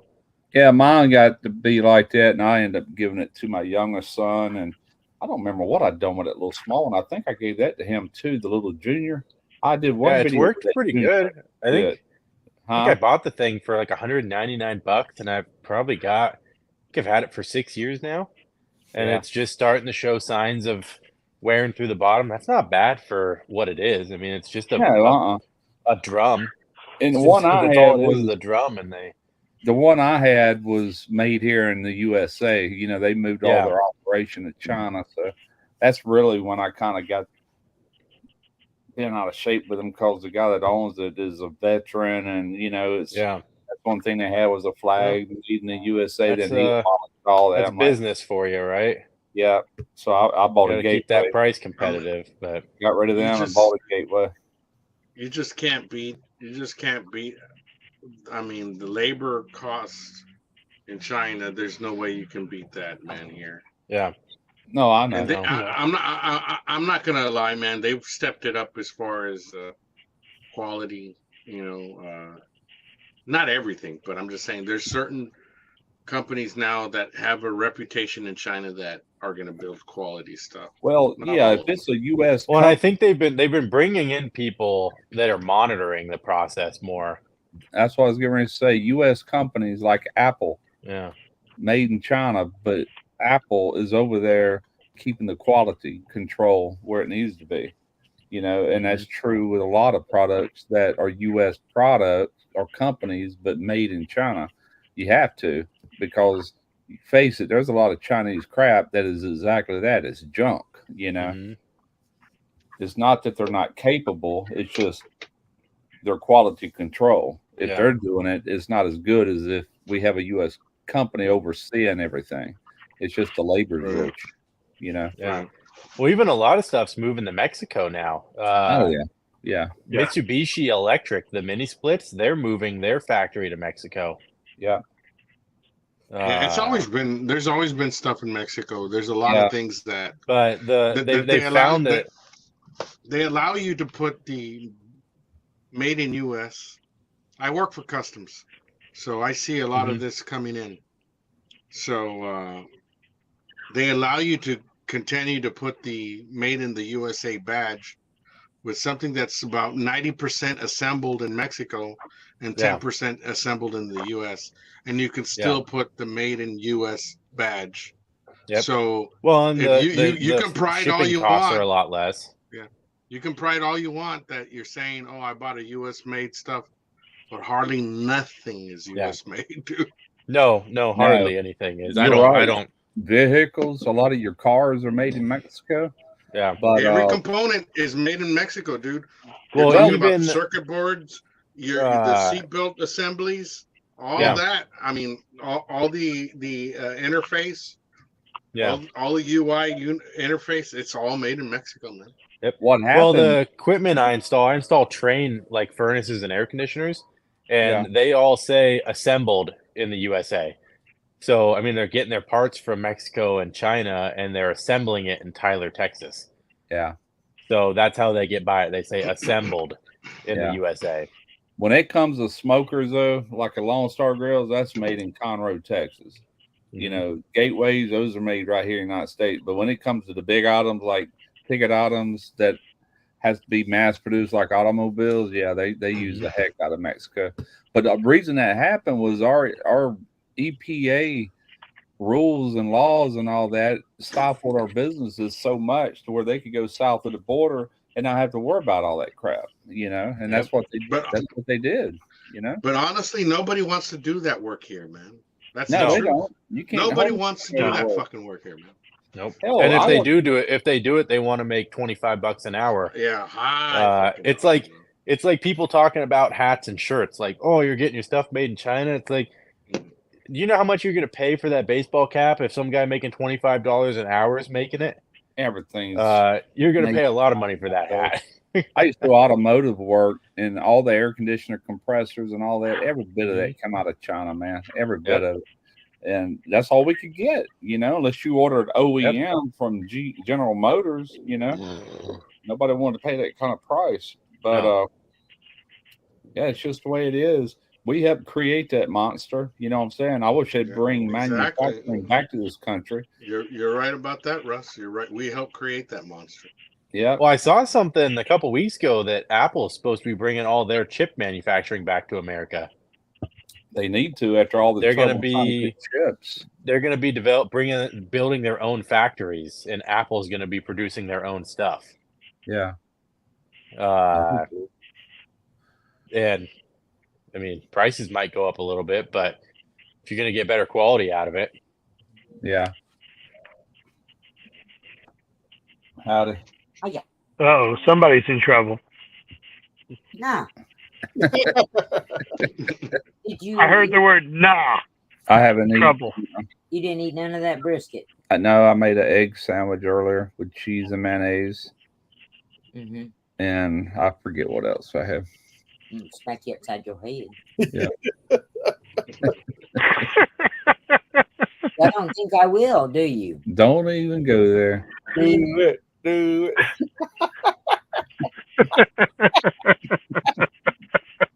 Give him a good slap. Don't you start, woman.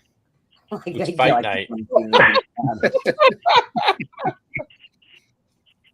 Would you like something to eat? Because I'm going to take some of that bun broil and warm it up with some mushrooms. Nah. Hey, chinga. I'm good. I'm good. I need to go on a diet anyway.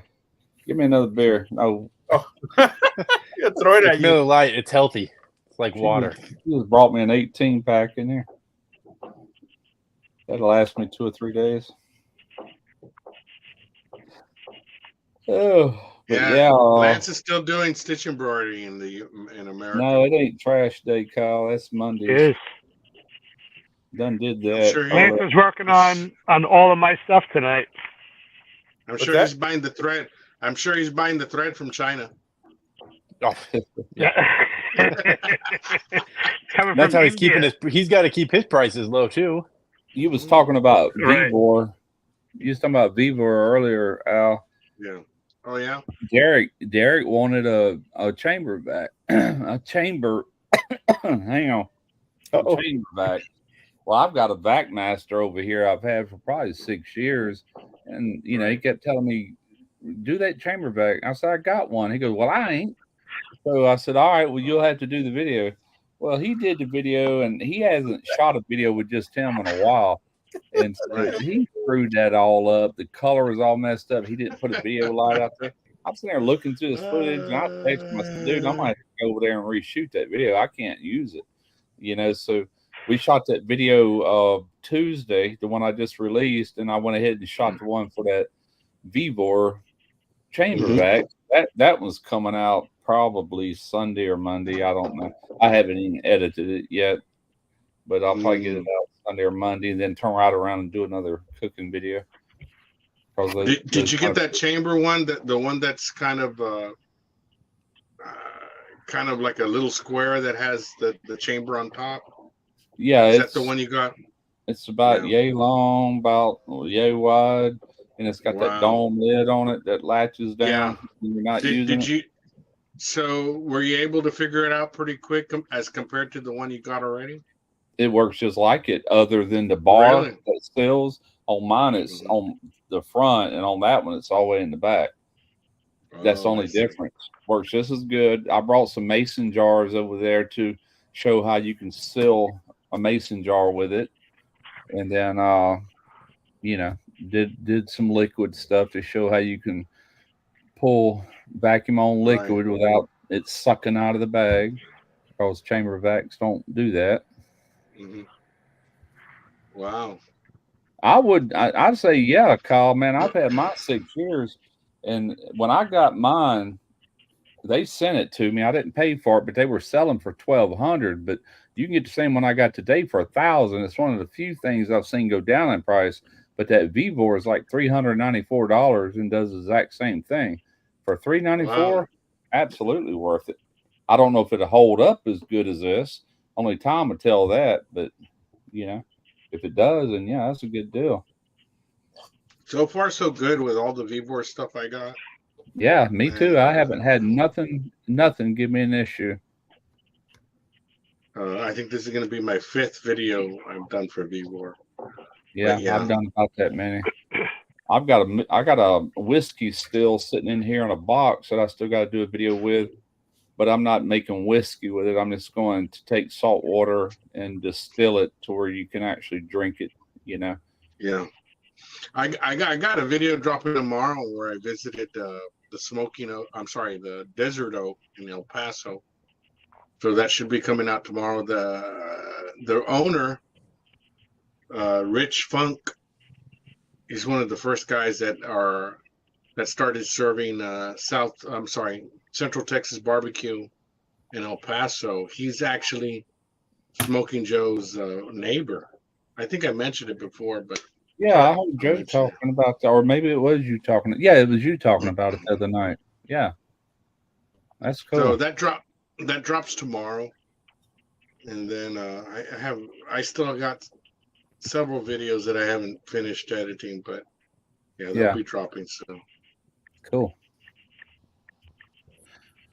All right, folks, I'm gonna call it a night.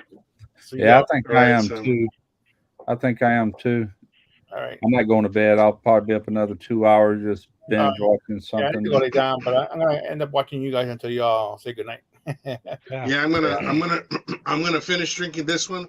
I'm about right here, and then I'll call it the night.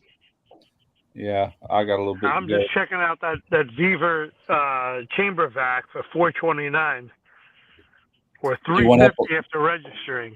They went up a little bit. They were $394. Well, they got different models too. I don't know. Yeah, if you register, Dave, it'll go down in price, and then use my code to give you the 5%. Or I'm sure you got a code, right, Russ? Is there a code on your page? You talking about for affiliate? Yeah, I can get the code for each item that I do, where I can actually earn money with it. If that's what you're talking about. But I got a code that works on everything. Oh, I don't know. I don't know if I do or not. It might. Yeah, I have to go to their site. I have to go back to the affiliate page and copy and paste. Register, Dave, and then there's an affiliate code that I got that gives you a 5% plus the ones you've registered. So it'll bring it down. All right, okay. Yeah, good night. Gators. Hey, Simon, take care. You know, I didn't even know they had an affiliate. I didn't even know they had an affiliate program until just here recently. Jeff Rice and me were talking, and he goes, "Yeah," he goes, "They didn't send you the code." I said, "They might have, man. I don't remember." So I went in there and found it in my page and everything, and I'm like, "Okay, well, now I just got to remember to add it to the videos." Yeah, they'll give you a code on your influencer page that will work on everything, not just that one particular item that you're selling. I need to go back, and we got a Vevor ice machine, little stand-up unit, and that's over there. That's over there at Derek's, and I did a video where I'm actually drilling through the wall to run an outdoor drain. I'm drilling through the other wall to hook into a water line. It's sitting there in the corner. And that video's gotten it's actually done good for a Vevor video. It's got like 30-something thousand views. Wow. 34,000, I think. And I wish I'd have had that affiliate link then. I had it. Right. I didn't know it. You know, I wasn't aware of it. And I should go back and add that to that description box. So. Right. Every dollar counts, man. Hell yeah, man. I got, on my LLC, I got a specific bank account that everything goes in there. And when I retire in 2 years, I want to see how much money I have just, on that, it's not making much yet, it's just for fun. You know what I mean?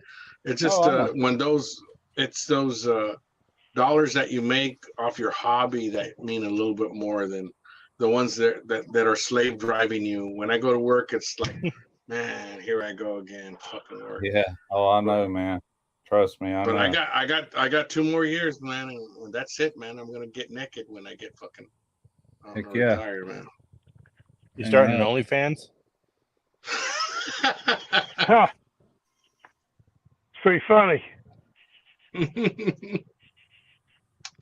I'm gonna be the mascot of the real meat stick. Yeah. You're the real meat stick. Oh God, that is funny. Dave, when you shop, do you and the whole company go shop together in Carlsbad? I've been to Carlsbad. My cousin was a cop there. I shop in the morning and typically see the fire department. Oh, you're talking about Pennsylvania. The FD there shopping, a whole bunch of MILFs shopping at the same time. I'm not in. No, Carlsbad is California. I'm in Pennsylvania. I don't have a Carlsbad anywhere near me. I'm in East Stroudsburg area. So that's not me. Quinn, I keep saying 2 years. It's 2025, so we're in 2023.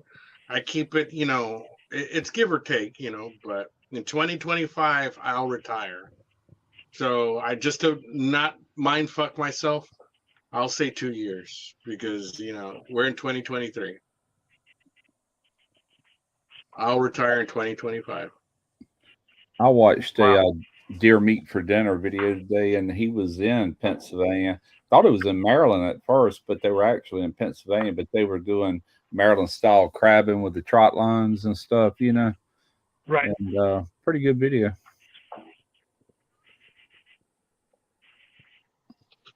Yeah. He's saying no, SoCal. South Cal, yeah. Carlsbad. He's agreeing. Yeah. Carlsbad is SoCal. Yeah. So yeah, my cousin was a cop there in Carlsbad. Right. Yeah, I've been to Carlsbad. Very not pretty city. Yeah. Yeah, I miss Cali, man. We're going next year. I'm gonna go say goodbye to my friends. We're doing a reunion there. Man, let me ask you this, Russ. I've gotten to the point, and I'm not. Well, I'll make it to all you guys because I gotten to a point where I'm getting ready to retire. I'm getting ready to step into that next, excuse me, chapter in my book. And week after week, man, I get some bad news that a childhood friend passed away. I went to a guy I went with to high school with passed away, and it just keeps piling up, man. And it gives you a scare, like, man, I better take care of my own ass. Yeah. Yeah, I know what you're saying. That's the reason I was saying earlier I need to start I've been saying it now for 6 months, but I've got to get off my butt and do something. I don't care if you're just walking around the yard, Yeah. Al, if your pension check is here, and I'm gonna go like it, yeah. Well, okay. I'm gonna draw my pension. I'm gonna draw a supplemental to Social Security, which is what federal government people they allow you to do that under 62. So I'll get a supplemental for Social Security, and then I'll get my 401k. So I'll be getting 3 checks there, Quint. I haven't put in for my Social Security yet, or I can't do Medicare until I'm 65. But well, you can do the Plan B. The Plan B is not the pill, but the Medicare Plan B. You can do 55 and up. Oh, really? I didn't know that. Yeah. Okay. Yeah, put in for it, man. Russ has been out partying. I keep getting letters in to go to these classes that teach me all about it, and I just keep disregarding it. But at some point, I'm no. The Plan B, you'll be covered with Plan B, and that covers some of the, like if you get hospitalized for some serious reason, yeah, like, it covers some of the stuff. Put in for the Plan B right away already. Yeah. Well, I'll be 65 in September, October, in 4 months. Less than 4 months. It's 3 months and 2 days. Well, no, it's about 4 months. You need the code, Dave? Let me look for it real quick. Yeah, what's the code? Because I'm going to put it in right now. I'm just going to order this chamber vac. Give me a second. I'll give you the code right now. Sure. Man, this last fucking chiladas got me fucking feeling good. Quint says he's not drawing his till he's 72. I'll be lucky to make it 72, man. Exactly. Same here, man. I'm going to draw it as soon as I hit 55, man. I'm going to get naked. Well, the only reason I haven't drew it because I'm making money with all this social media and I don't want to be penalized. You know, like they allow you to make so much money, but if you go over that, you know, they penalize you. I'm like, screw that. I'll just wait until I can't make videos no more and then put in for it. It probably won't be enough, but that's what I'm going to do regardless. Hey, Dave, did you already register?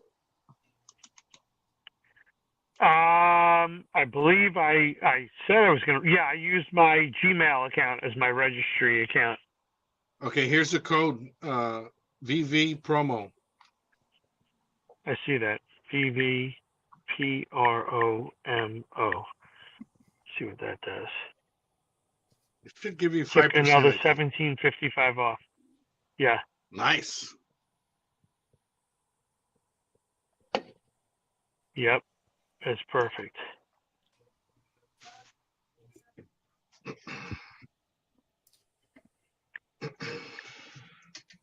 So yeah.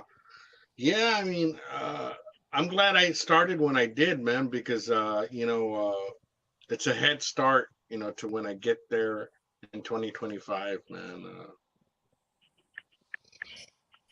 We'll see. I mean, I'm already tired of my work. They're gonna write me up soon because it was my fault, but they're gonna write me up. But I don't care. It's gonna be my first write up in 30 years. So you got to get written up once at least, right, to be legit. Yeah, that's correct.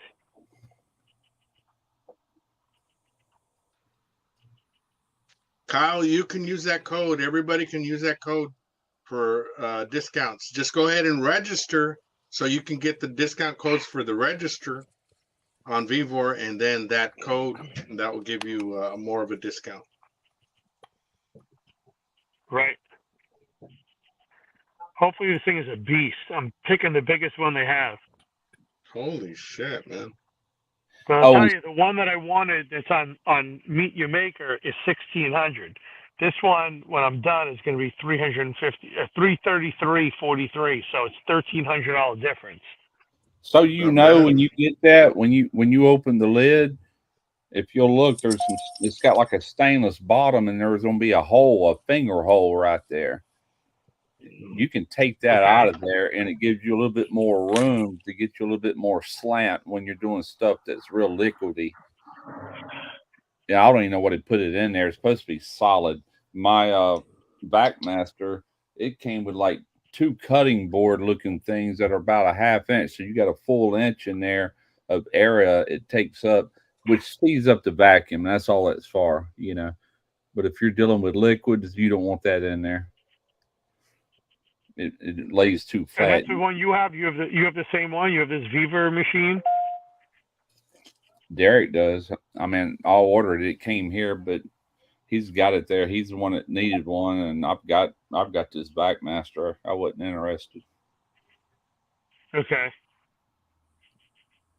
Well, that's it. It's paid for. We'll see what it's like when it gets here.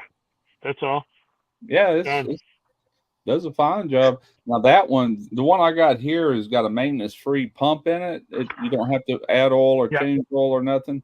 That one you do. It comes with oil. You'll have to make sure it's got the proper amount of oil. Then every now and then you'll have to change it and add new oil. Not very often.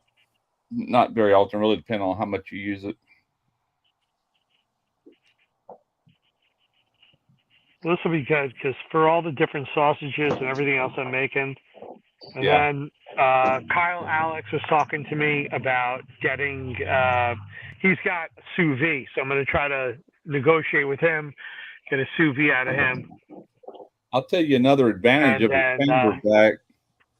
Another advantage of a chamber back is the bags you can get off of Amazon way cheaper than like the regular sealers bags. I was gonna say, what's the advantage of having a chamber bag? vac. Well, that's one of the advantages. The bags are a lot cheaper. The other advantage is you can do little mason jars in it. You can do liquids. You know, a regular vacuum sealer, it tries to suck the vacuum out of the bag, kind of like sucking something out with a straw, and is trying to pull all them liquids out of your meat while you're vacuum packing. Well, chamber vac don't do that. It creates a vacuum around the bag and within the bag. Everything in that chamber is under vacuum, and then it seals it. Then it releases that vacuum. It just there it is, and you haven't pulled any moisture out. Matter of fact, now you actually got a real vacuum in that bag that's holding all that moisture in. With a regular vacuum sealer, you have to like freeze your steak or freeze whatever so it don't pull the juices out when you vacuum seal it. There's your difference. It's enough difference to where it's worth it to me, to pay a little bit more for a vacuum chamber vac. All right, I gotta jump off, guys. The wife and kid are home. Kids, I guess. All right, All right, bro. man. I have 9 minutes, and I'm going to jump off at midnight. For me, it's 11:51. I got 9 more minutes. There you go. I'll see you guys on the next one. All right, man. Okay, bud. Good. Take care. Thank you. Thanks for joining us. Yeah. Yep. Later. Yeah, I just put up the. I'm He's a not good sure. guy. That's the first time I got him on here live. He's a really good guy. We keep talking about his at least for the last 4 or 5 weeks, his 350-gallon smoker, and tonight he showed it. He came on live and he showed off that smoker that he has. Nice. Night, Quint. Have a good night. Later, Quint. And Bill. Yeah, I'm almost done with this.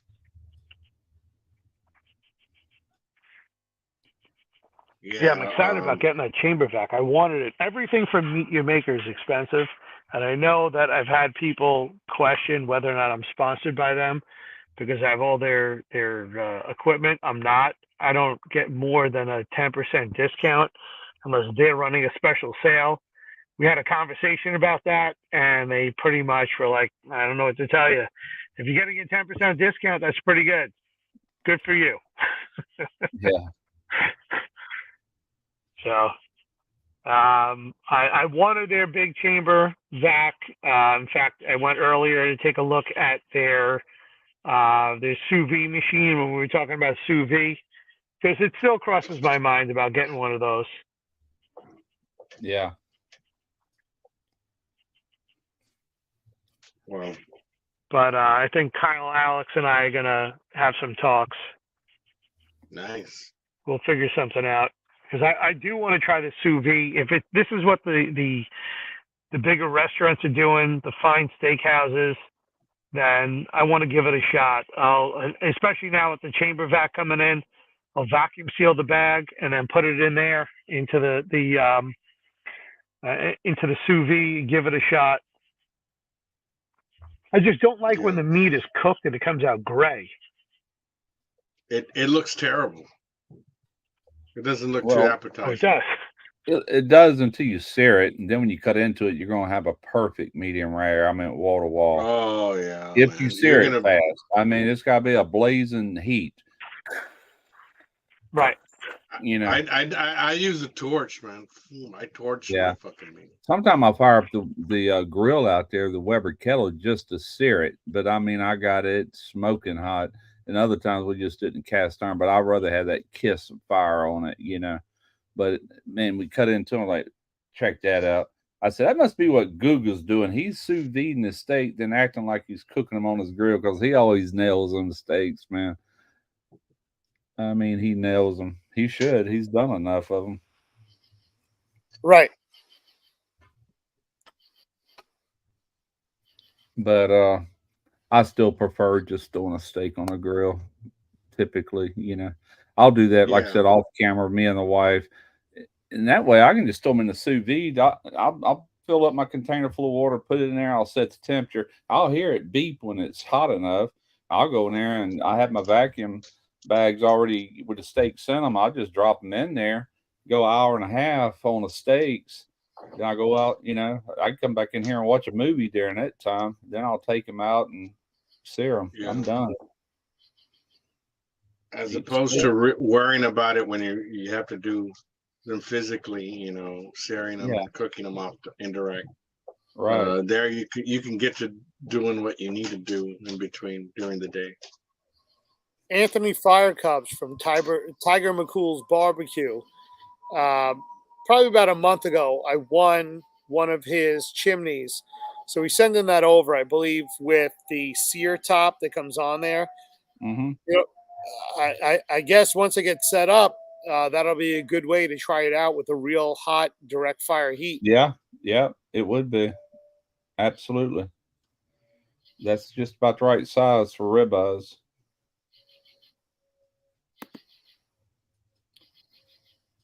Yeah, I got one of Chud's chimneys. I don't have a grill grate for it, but I got all kind of grates laying around. I've never used Chud's. It's laying over here. It's still brand new. I might not use it. I don't need it right You have now. Chud's chimney? Huh? You have a Chud chimney? Yeah. Yeah. I was on his live one night and he was talking about them, so I just went ahead and I did it. Just a lot of people just give him super chats. I'm like, well, heck, I'll help him out, but I'm gonna buy something when I do it. Yeah. That and I bought one of his ball caps. He did.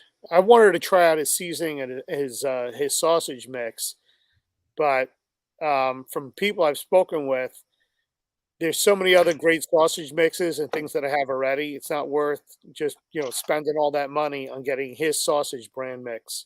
Yeah. Yeah, I didn't know you had won that chimney there, Dave. That's awesome. Yeah, it was Daddy Dutch that had a charity auction. Probably, I'm going to call it about a month ago. It's probably towards the beginning of July, and it came down to two people, and I was the one that won. And Kyle, Alex, I appreciate this. I will send you some sausage. I'm going to have to take the fresh sausage and freeze it so that when it comes to you, depending upon the weather and all, it's still fresh sausage. Because if I send you sausage and it comes to you warm, especially if it's pork, I don't want you to get sick. So I can definitely make you sausage from scratch. That's no problem. Pack it with some dry ice. Italian sausage and not kielbasa and bratwurst. Pack some dry ice. Another smoked jalapeno cheddar. Dry ice and overnight it. Yeah, I got to dry ice it, but then I got to fill out special forms with UPS or FedEx because I have a gas in there. Yeah, I ordered some cheese. I've ordered probably 3 or 4 times from the Wisconsin Cheese Mart. And there's one time I learned a valuable lesson. First off, don't order cheese in the summer months when these UPS drivers' trucks are hot as they can be in the back. Right. And second off, don't order it on a Thursday or Friday. If you're going to place an order, do it on a Sunday night. And then Monday, they start processing it. Tuesday, they usually got it out. And you'll get it like Wednesday or Thursday. And it is packed with dry ice. But I got that one package in, man, everything was warm in it. I mean, it was hot almost. So I contacted them and we talked on the phone. She goes, well, we're going to send you that whole order all over again. I said, okay, I appreciate it. I mean, it wasn't my fault. It wasn't their fault, but they made right. They did it, they made good on it. Sent me the same order again just to keep my business, I reckon, Nice. Yeah. Well, Dave, I think I'm just about done. Yeah, me too. I'm with you. It's midnight here. It's tomorrow. Wash up. Yeah, I'm gonna wash up and get ready for tomorrow. I had good luck ordering meat from Porter Road in the heat. Yeah, me too. Same, Quint. Porter Road is good stuff, man. And if anybody wants to order from that, I got a discount code also. I think it's I've never had a problem with Porter Road. I think it's 15 or 20 bucks. 15 or 20 bucks off $60 worth of meat. So as long as your What's that now? I said I may give that a shot. I've had people ask me whether or not I'm going to do the Thor's hammer. So for me to get it done, for me to get it fabricated, I have to drive 70 miles to pick it up. So it might be easier just to get it shipped to the house. Yeah, Porter Road's got them. Yeah, the only thing with Porter Road is they take a bit to process your order. Like if you order it in 1 week, it might take the next week for them to send it because they receive your order and then they start processing it. That doesn't mean they're not gonna send it that week. Gotcha. Yeah, let me put that code up there real quick if anybody wants. I wanted to do the Thor's hammer, but on that Camp Chef, I can't do less than 8 of them. That's the problem. Shit. I'm gone, guys. Later. All right. All right. Take care there. All right. Have a good one. Later, chat. We'll see you.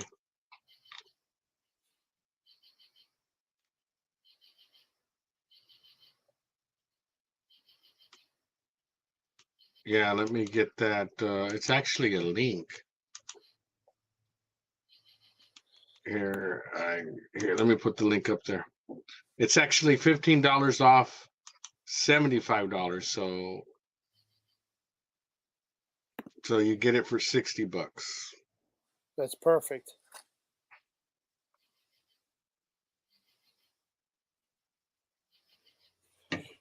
Yeah, you know what they have. What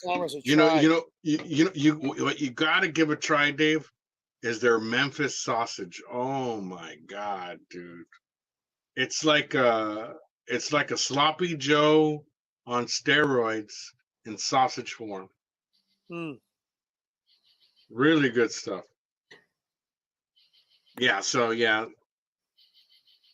their osso buco cuts are thin though. The ossobuco. Okay. The ossobuco is delicious. When I make ossobuco, I end up putting that into a pan, and that thing's got to cook for hours. It's just braising and braising and braising, and then I've got to make an orzo to go on the side. If I really like the people that are coming over, I'll make that. But that's not just for anybody. Right. It takes too much love to make an ossobuco. There you go. You got it down to, are they worth it? Is this company worth it? That's right. But those Thor's hammer look amazing. And if I'm going to do it, I want to put it into that new Camp Chef, the vertical smoker. Oh, damn. And yeah, it's a labor of love. Kyle Alex is right. It's a labor of love. But at least with those, if I do 6 to 8 of them, people will come over, they'll pick on it, they'll enjoy. But ossobuco, you got to braise them and you got to play with them. And then you know this already because you made bone marrow. People have to know what to do with the bone marrow with the ossobuco, or else it's a waste. You know, they eat the meat on the outside and throw the bone in the garbage. They don't know what they're doing.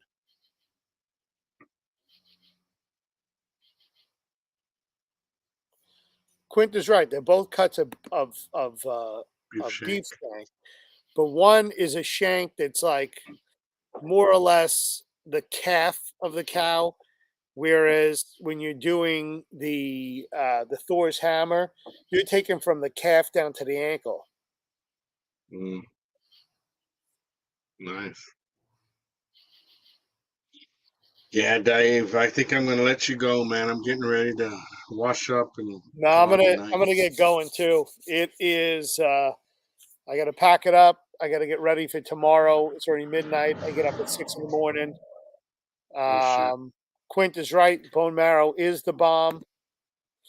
Bone marrow butter is the bomb. Yeah, definitely. Definitely, man. I got a video coming out tomorrow. Give it a view. Desert Oak, Rich, really cool people. So if you guys get a chance, and go see Dave's new video. He's using the Camp Chef with doing a chuck steak. Thank you. Yeah. Check it out. I need the views. Yeah, check it out and And we'll be back. I think. What are we today, Dave? Thursday. Thursday. Yeah. Yeah, we'll be back Tuesday. I'll send you the link, Dave, via email Perfect. if you get a chance. Excellent. Yeah. And that's what we do. Yeah, you guys have a good night, man. Thanks, Dave, for having me on. And I hope you guys are all rest well. Thank you all. And, yeah, and we'll see you. See you when we see night, you. Right? All. I'll be live again next week, 8:15 Eastern, 7:15 p.m. Central. Have a good one. Thank you. Bye-bye.